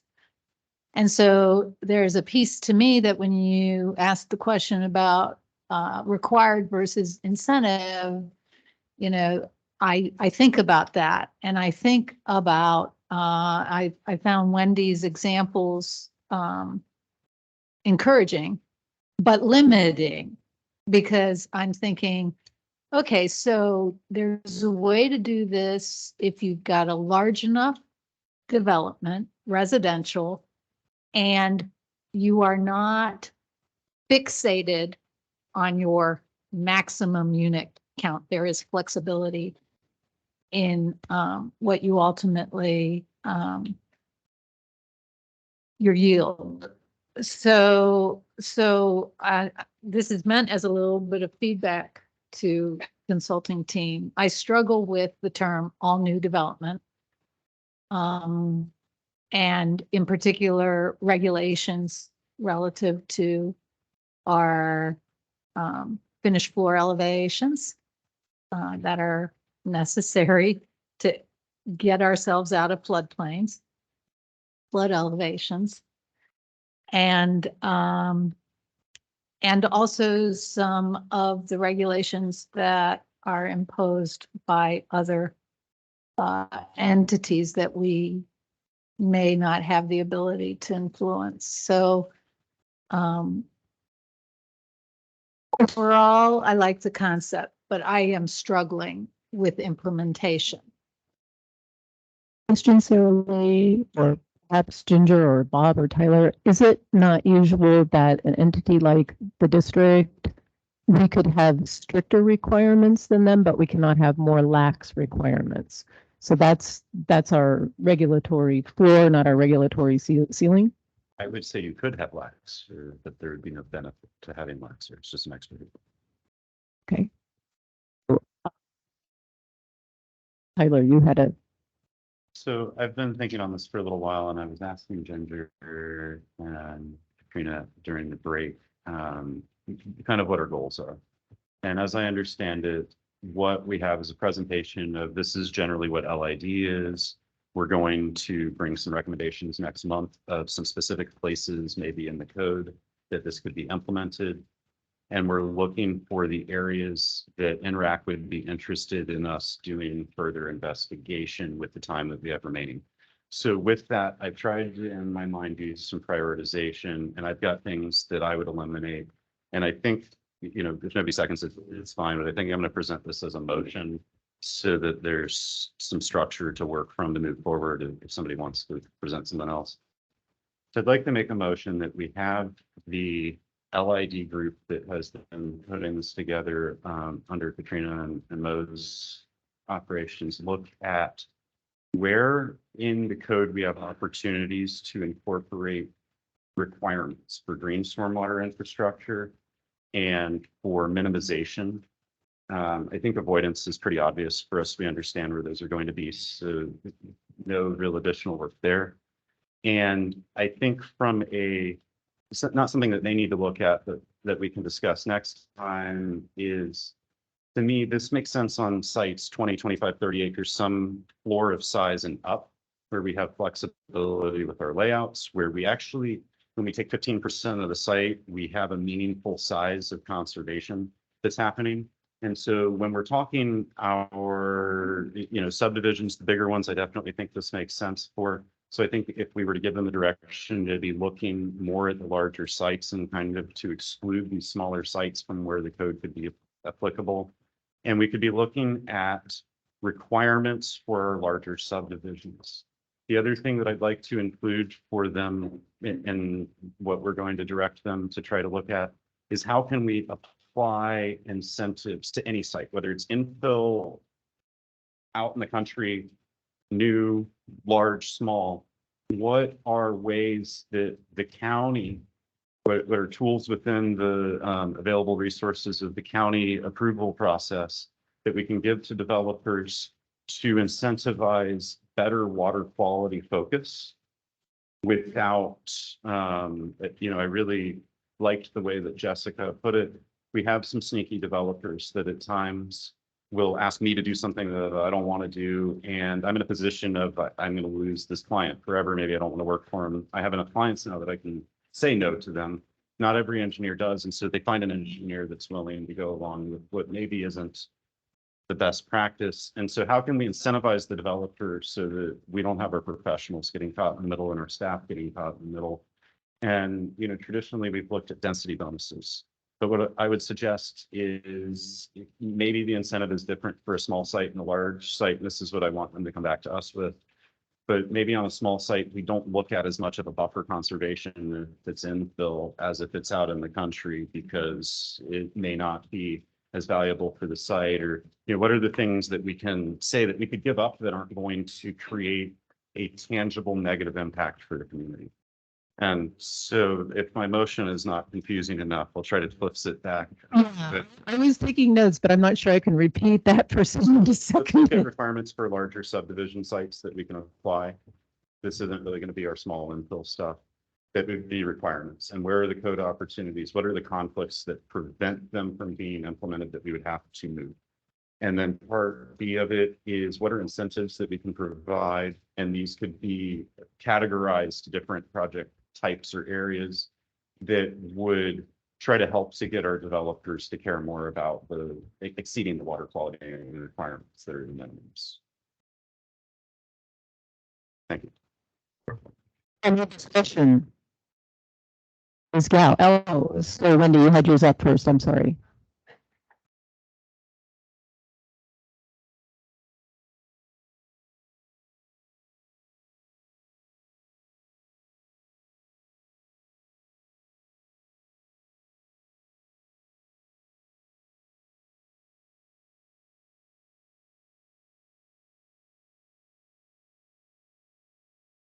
If someone is speaking, I can't hear them.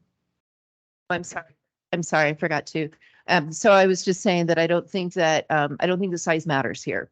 I think that LID tools, GSI tools can apply to half-acre lots, 10-acre lots, and 100-acre lots, 1,000-acre lots. I think they can apply to commercial, major retail, to distribution centers, the Amazon distribution centers coming into this county.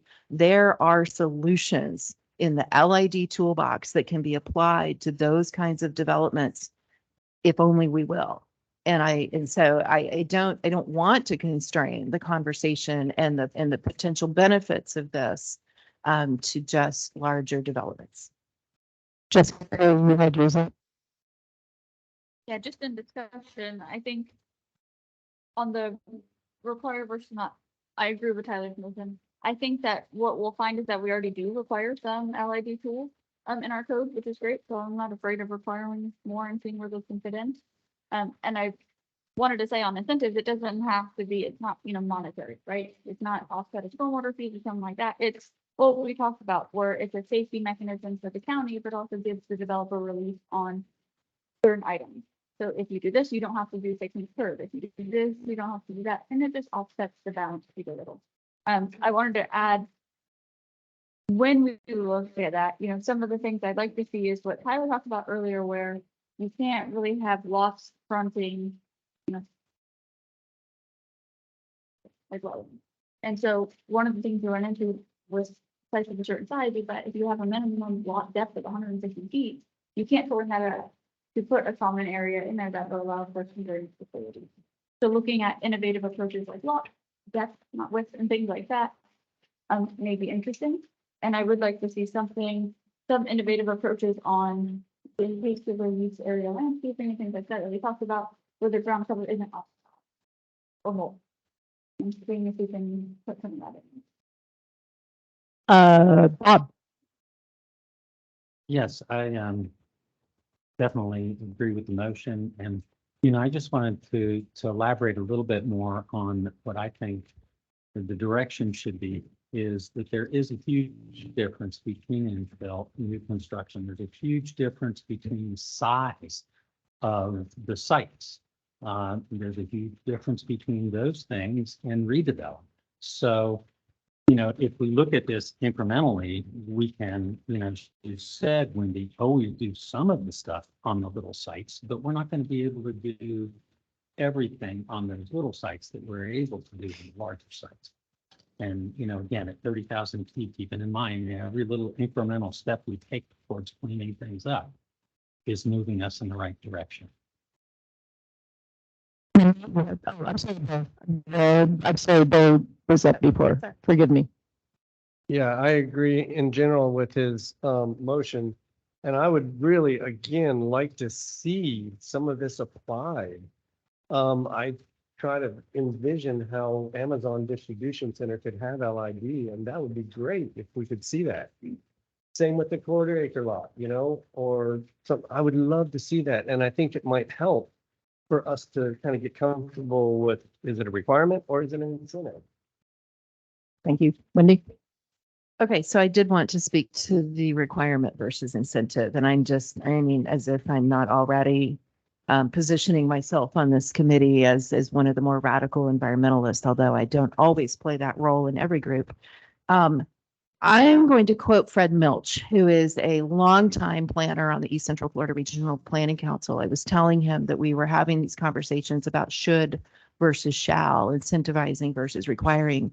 And he said, I would encourage you to go further to must. You must do this. And Katrina, I want you to take us back to the slide about resilience. We do not have a choice at this stage in human history. We do not have a choice. With climate change bearing down on us, with population growth exploding still in this state and in the planet, we do not have a choice anymore. We must do this. We will run out of water. We have polluted our waterways to the point where where many species are already harmed by it. We don't have a choice anymore. And this isn't about what the profit margin is for any landowner or developer. It's not about that anymore. It's about survival. It's about survival. And if we don't do everything we can in our power right now, 5 years, 10 years, 20 years down the line, we are not going to have anything left to sell, including our own lives and our own health. And so that's the stake I'm putting in the ground is we must do this. That's John. I'm just gonna say, I'm gonna call for the question. So that we can vote. Okay. See if I can repeat this. We have a two-part, a motion for a two-part request to our team to provide a set of LID requirements for larger properties, not extending, we did not have an amended motion. Larger properties, where are there code opportunities? Where are there conflicts among the code? Where are there opportunities to make requirements for water quality? And where are there conflicts? And then the second part was, what are some incentives by category of development type that could be utilized to get developers to do a better job? Did I cover it? Great. For my edification, who seconded the motion? Okay, thank you. All right. So on the in motion, does the green infrastructure go well, maybe it goes to how Ginger was saying is this is not just a single ordinance. This is incorporation into a variety of ordinances, right? It's what we're asking them to come back with. Yes, the idea is that they say these are the areas that we think you should modify. And we're giving them a little bit tighter guidance, so they're not looking at every project type. And so when I was limiting the sites, the only thing I would add is residential. We've talked about the challenge of commercial. Are you amending your motion? Well, that's what I was saying originally, so I'm not sure if that's an amendment or, I don't know that I said the word residential, but I was saying subdivisions and I was meaning residential, like homes. Can I ask a question? Oh, okay. So is what you're saying that you are leaning toward the fact that the low impact development standards would not apply at all to commercial? Because I don't know that that was understood by the whole group. I think that from a requirement standpoint, my two challenges are the flexibility of commercial sites and industrial sites is often very low. And smaller sites that are on previously platted grids often don't have the dimensional sizes with our lot minimum sizes to give us the flexibility.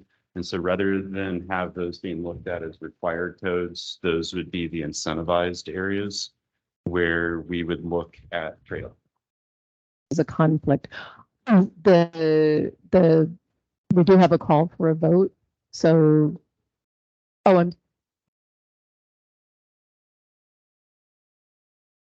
Jerry, please.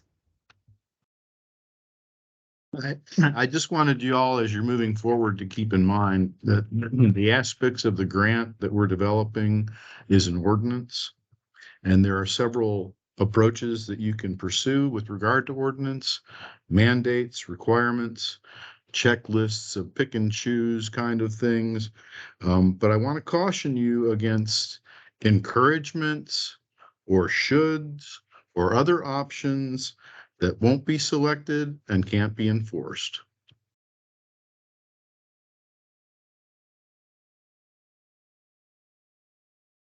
Thank you. So the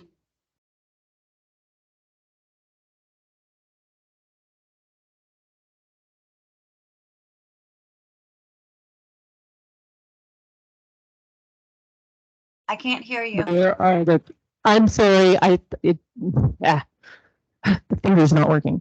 So the motion is to ask the team to come back with a set of requirements for larger, they would have to define what larger is, large scale residential developments. Where are there opportunities for requirements within the code that governs that? Where are there conflicts with different code entities? And with LID, where are the conflicts between ordinances and LID? And then what are some incentives by category to get developers to do better? That is the motion upon which we vote. All those in favor? Opposed? Aye. Aye. So I may need to call for a show of hands. It seems to me that the ayes had it. Motion carries. Yes? Okay, all those in favor? I am. I thought you were no, Bliss.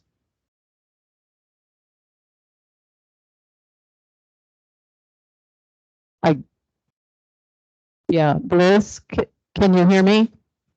I can now. Okay, we're confused. We thought you voted no the first time and then yes the second, so you are a yes or no? No, I was a yes the first time. I'm sorry if I was slow to unmute. but Okay, I'm a yes that's to fine. the first motion. Okay, thank you. I supported So the motion. the motion carries. And do we have any doubts about the request to the group? Am I wrong that the motion carries? No, the motion carried. And I will just say this so that, of course, the team is here and they're listening. And what Katrina and I will do is go back and look at the motion that you made, look at the scope of work that the team has, that, you know, they're making recommendations. It's good for them to kind of know what you all are thinking, but, you know, they are ultimately charged with making recommendations. And then they'll come back and you may like their recommendations, you may not. You know, this isn't the last conversation that we're going to have about this. Yeah. Yes, I clearly. would just like to, from my perspective, the motion did not preclude the consultant and you and your team from coming back with other recommendations that go beyond. Sure. Absolutely. I'm not trying to limit conversation. I just recognize that today we're probably not going to agree on what is the lot size cutoff, what are the, you know, infill versus not infill. And to me, the key areas, the key projects that it's more important that we get this on are the bigger developments that have smaller residential lots, that have more people that are more likely to bring fertilizer into the environment and other things. So the basis of my motion was just trying to get the low hanging fruit. I do think, not something for us to answer today, but something that I think we need to think about in terms of the how is many of these sorts of developments are inside the cities, the future. And I think everyone here agrees this is important. So the how to get that to happen needs to be a future discussion. Wendy? So, because the first motion had constraints, which is why I did not support it, I would like to make a second motion. I'd like to make a new motion that we also instruct the grant team to come back with recommendations for commercial properties and roadways. LID is a huge toolkit that includes roadway solutions. It includes parking lot solutions. It includes solutions for large buildings.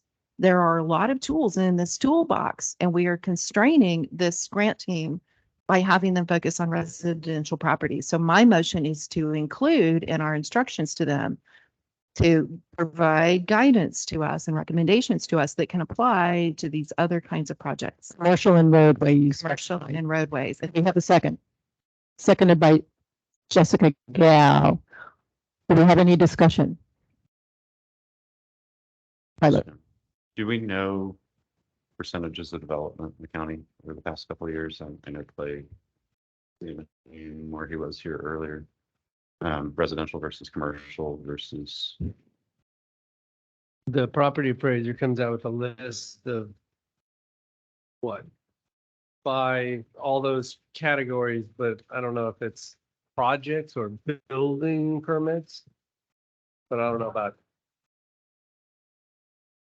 Value. I think they do value and the number of permits in their presentation. They release it at the annual review cards and then they pull that and have it for next time. This helps it. Thank you. Any additional discussion? I just wanted to say, I know we've made some good motions, and I think it is always important to take affirmative action to provide for direction. But I've heard no typing constantly during this whole meeting, so I have a feeling that they will look at all of the comments made and weigh whether or not there's something that could be implemented, and hopefully take that as a full view as well. Thank you. Are we ready for a vote? Do I need to repeat the motion? Thank you. All those in favor, raise your hands this time, please. And Bruce, yes, please. Okay, thank you. All those opposed? Motion carries. Thank you. We have almost a half. I'm gonna use the soapbox for a second. What did you say?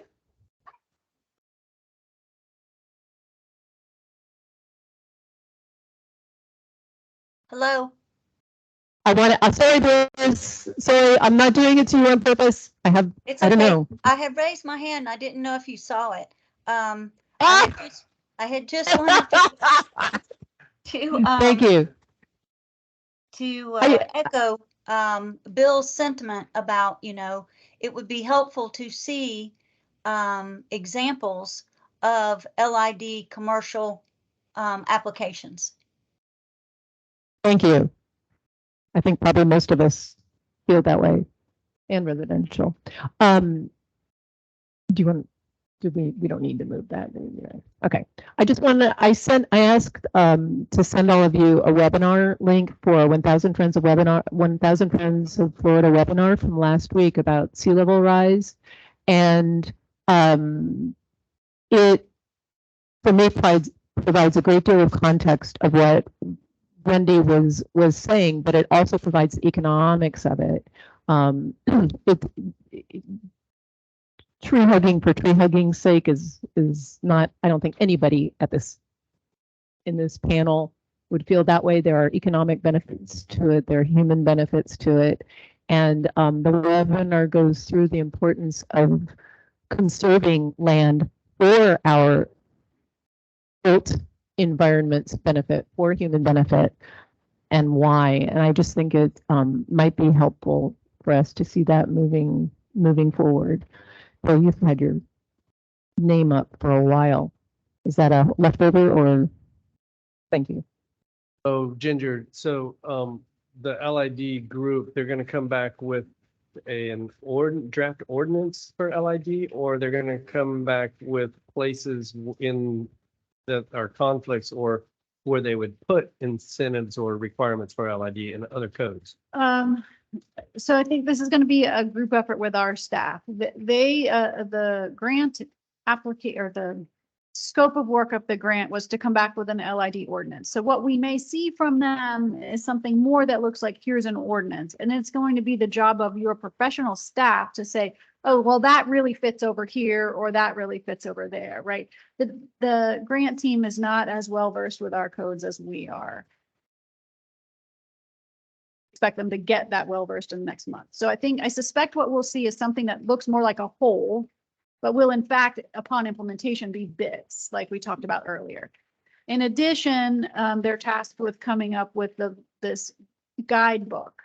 And so that I think will be some of what we talked about here today, like the suite of options I think that Wendy mentioned, right? All of the things you can do that are in the umbrella of low impact development or green stormwater infrastructure. And at least in my feeble mind, there is that ability to say, maybe on this type of project, you have to do 2 of these things, or on this type of project, you have to do 5, or on this type, you have to do all, right? So I think that will be helpful too, because it'll be the menu of different options. Ginger, to that point, I hate to keep harping on that audit tool, but I'm thinking of a visual in it where it would take an ordinance and then show how that impacted other sections of ordinance. So that was something that we came across in dealing with the tree ordinance. It was like, well, if we tweak this here with trees, then we're getting into trouble over here with water. I don't know if it's a huge ask. I don't know if that tool is going to be utilized, but to help us kind of understand, not see an ordinance suggestion in isolation. That's what I'm trying to say. How does it affect other areas that we're going to look at? That would be enormously helpful, I think.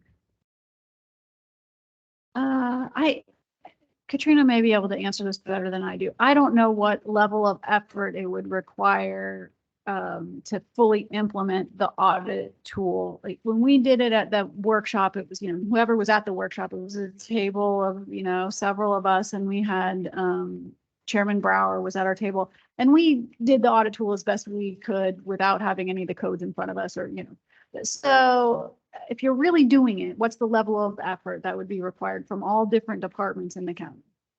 That I don't know, but I can definitely find out from Evan and see if that's even available right now for us to go through the whole process of doing it all. At least take the principle of it, and in some of the some of the bigger recommendations, perhaps have the opportunity to see them somewhat holistically. Trust you to choose some of that to present in that way if the full audit can't be performed. I think it would be helpful. As I mentioned, I'll definitely follow up with and talk to Evan and just see what his recommendations are as far as that goes. I was hoping it was some kind of wizardly word recognition or AI that comes through and, why not? That'd be great, wouldn't it?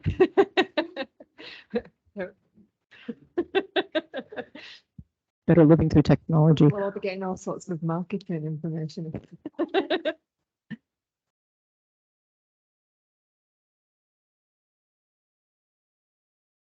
Is our next meeting about LID again? Yep. So I have a couple of things. Yes, our next meeting will be a follow-up based on the guidance provided today and the grant teams getting close to wrap up of the grant so that they can be done with the deliverables by June.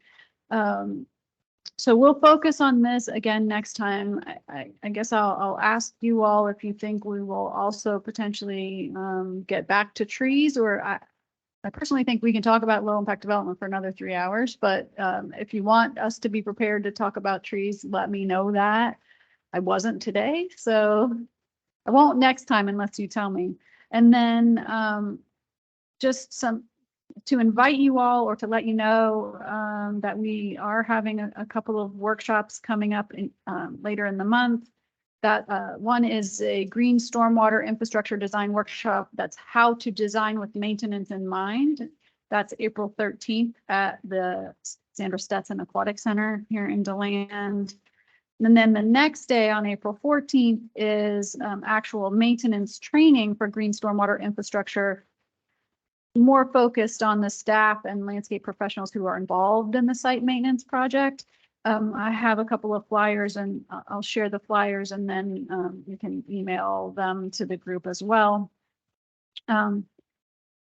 Both of them are free, but the maintenance one, there's actually a certificate that's issued. So that really is for the practitioners, the folks doing the maintenance. But if you're interested, I just wanted to share that with you.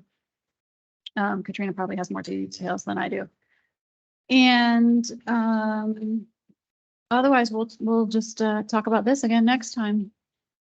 Real quick, if more than one of you do attend the same workshop, do refrain from commenting. I guess that's it. Thank you.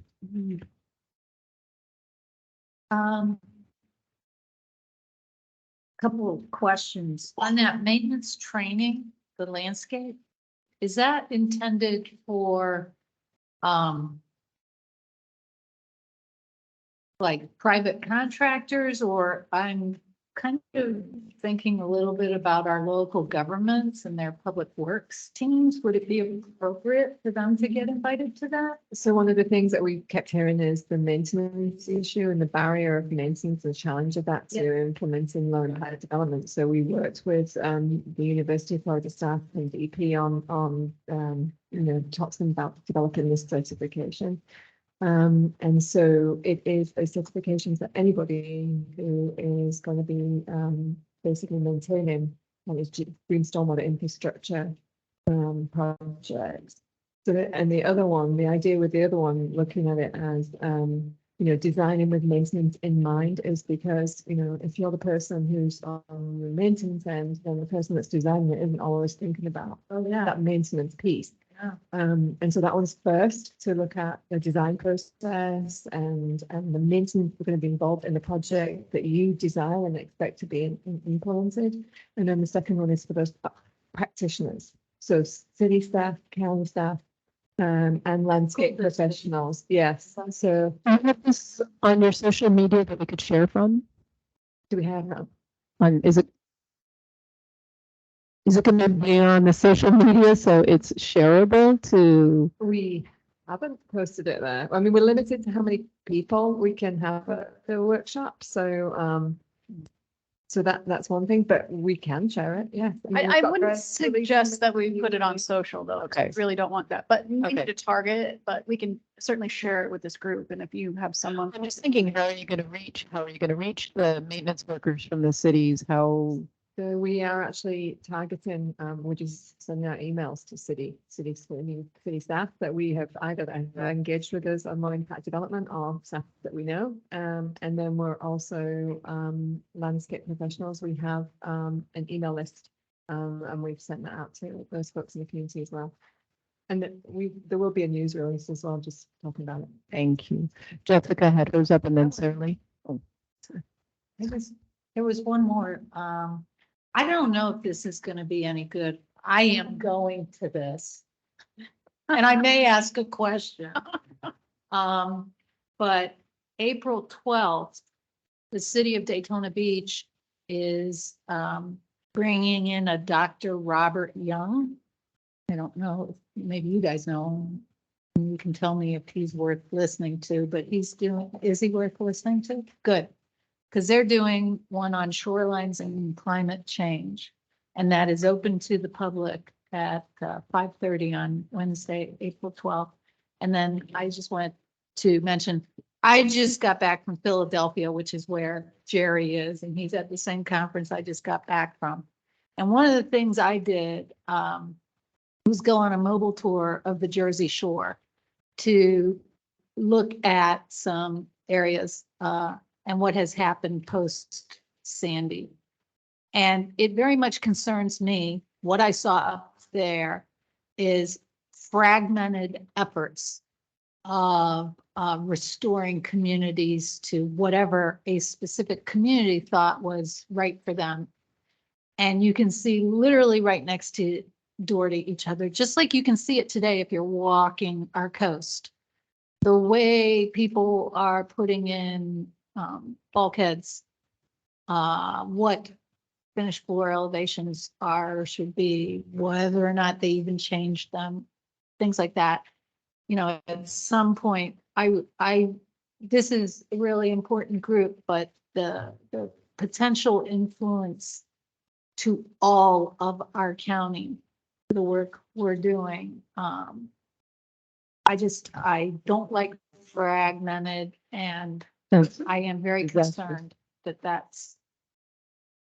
may be where we land. I don't want that. Dr. Robert Young. He's a professor out in North Carolina.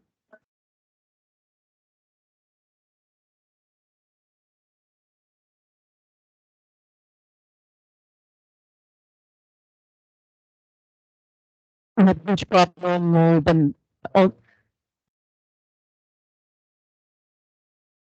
yeah, we have no comprehensive plan for our county. We are the only one of the 35 counties in this coastal counties in the state of Florida. It's my understanding that hasn't had a comprehensive plan for beach management. I don't know. Well, let's just use the right words. We do have a comprehensive plan. What we don't have is a federal beach management plan. Yeah. Sorry.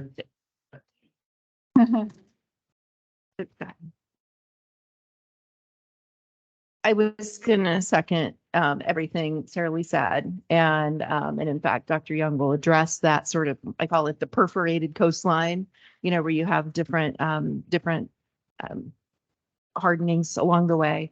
That's a very, very important event that's going to happen on April 12th. I encourage all of us to attend that. And yes, we do have a very robust coastal element chapter in the comprehensive plan. And I hope that this committee will drill into it at some point. I would say sooner than later, maybe before the next hurricane season. Working backwards, yes, the two workshops that Ginger was just announcing are both important. One focused on design. That one also needs to be attended by anybody in county or city government who's going to be involved in approving projects. So not just the design professionals themselves. The maintenance one, they did a pilot program on that a few months ago that I attended. It was very good.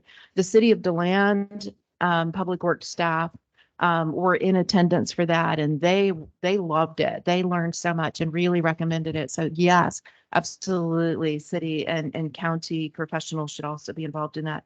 I also just wanted to add working backwards. And I've had my thing up for a while here. So we are the audit tool.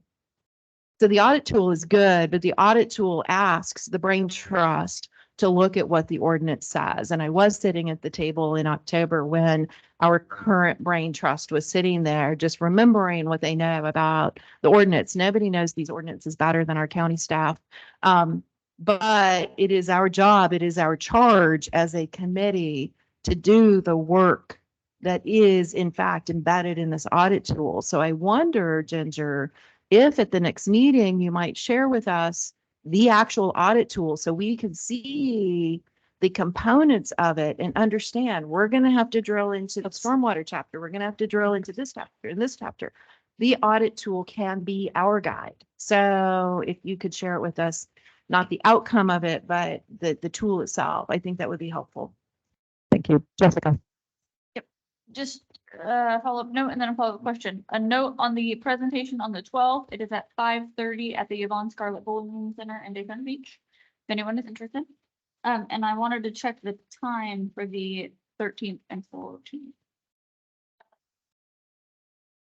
Sorry, on 13th, it's 9 a.m. to 3 p.m. at the Stetson Aquatic Center. And on the 14th, same, 9 a.m. to 3 p.m. at the Stetson Aquatic Center. And is it a structured program for all 6 hours? Yes. Okay. Well, the second one is more so as well, because of course it's a certification program. Okay, can I try to recap what everybody wants to see next meeting, just to make sure I have it all? So we talked about, you want link to our YouTube video. That'll go out. We're gonna have already done it, but that'll go out.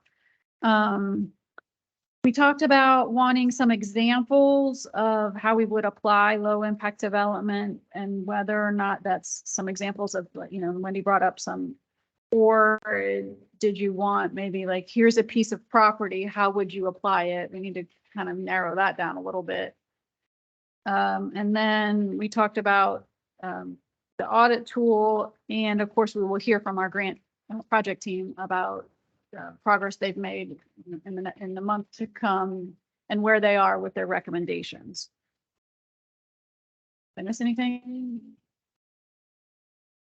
So let's just try to be clear about the example of applications. Do you want to see projects that have been implemented that have incorporated low impact development, both commercial and I guess subdivisions, residential, new residential, or was it more about, hey, here's a piece of property, how do we put a gas station on it and use low impact development? Like we're like brainstorming it as we go. Do you have examples of good LID?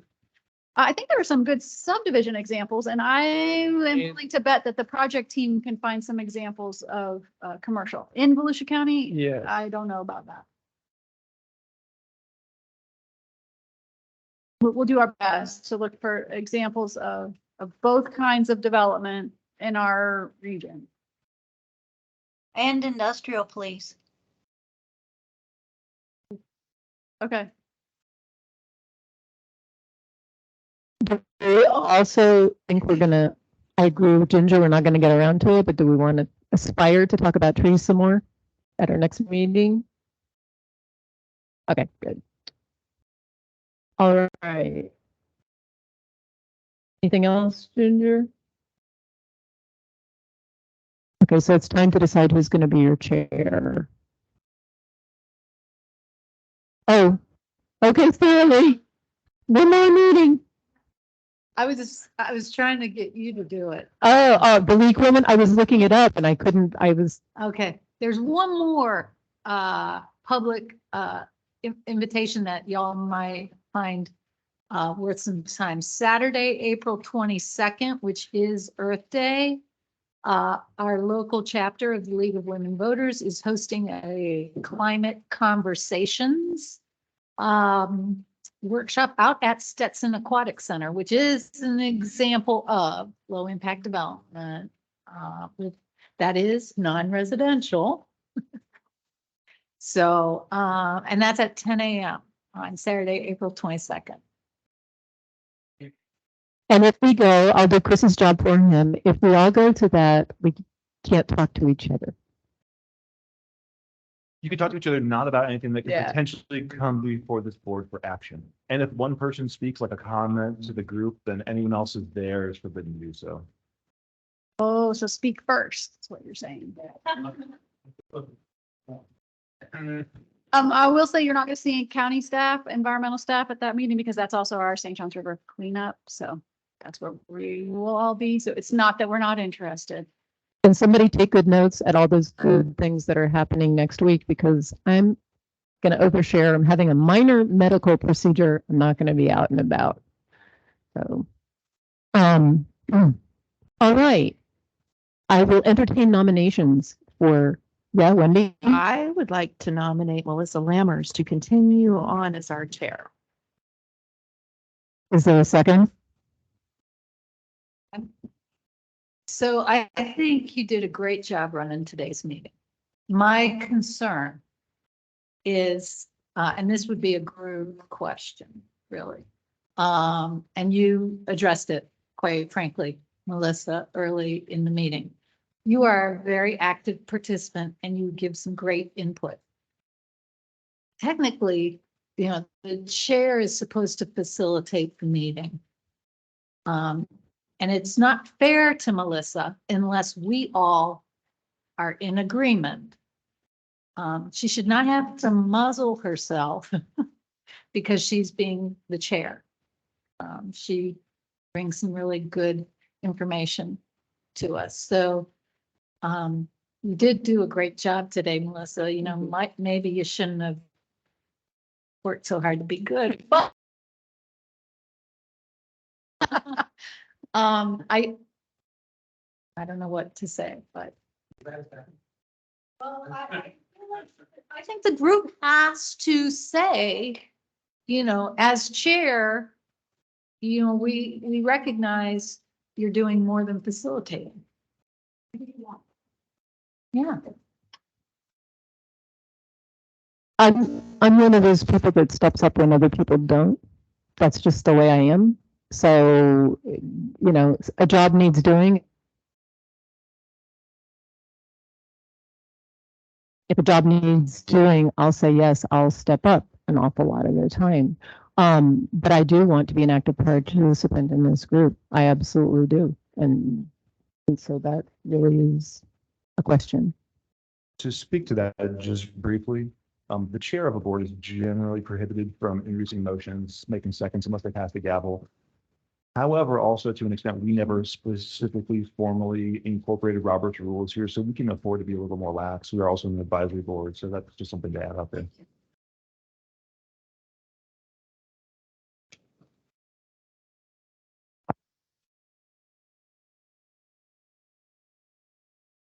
My only thought was that I'm looking at the name tags over there and other than this that is joining remotely. I'm just wondering, we have 9 today.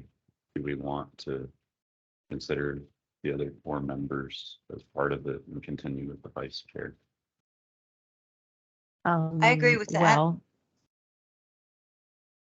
I would say members of the committee need to be present, and I don't know how many absences we intend to allow before, I don't know if we have I have a any limit on bylaw on that. absences, but, people need to be present.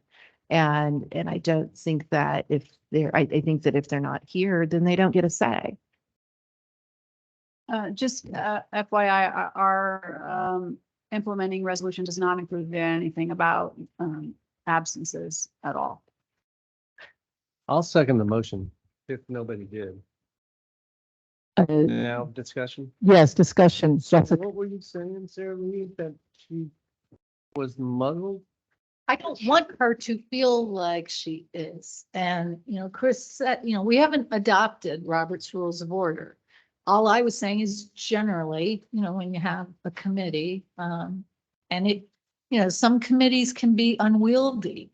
And so, the chair has to move the meeting along, or we'll continue to work on trees for a year. She's saying I should be muzzled by someone else. No, I'm not saying that. I'm recognizing the importance of your involvement. Okay? And I personally appreciate your involvement. And I just want to make sure we don't have rules, right? So we can, govern ourselves as we want to govern ourselves. And I just want to make sure that Melissa can participate actively if she's going to be chair. And I think it is a little unfortunate that we don't have an attendance policy. But it is what it is. And, Jessica.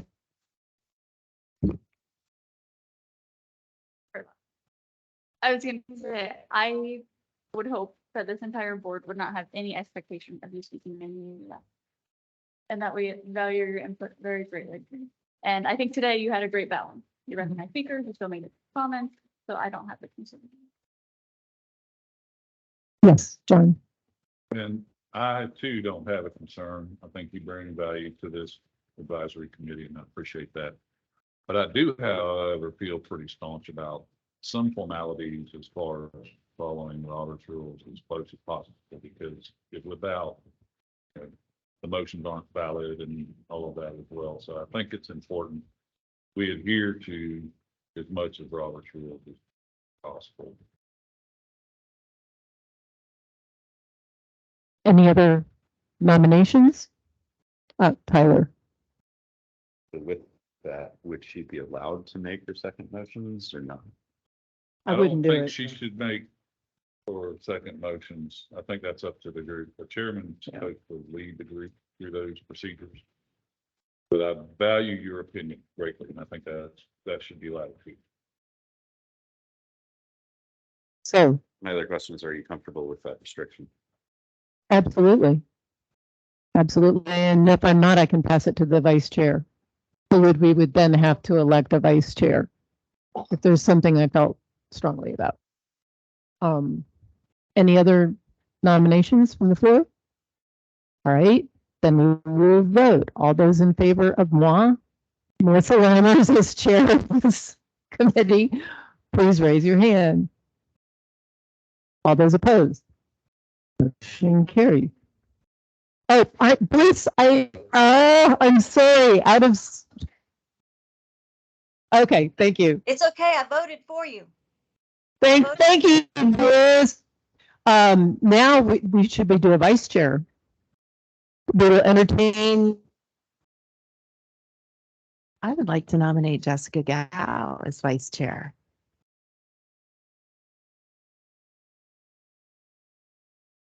I'll second. We have a second. Do we have any discussion? Any additional nomination? In that case, all those in favor of Jessica Gao as our new vice chairman, please raise your hand, and Bliss, please raise your hand.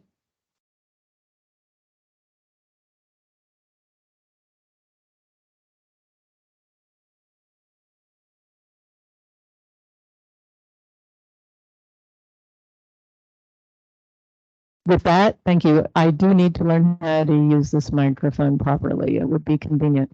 With that, I believe our meeting is adjourned, and I thank you all for coming today.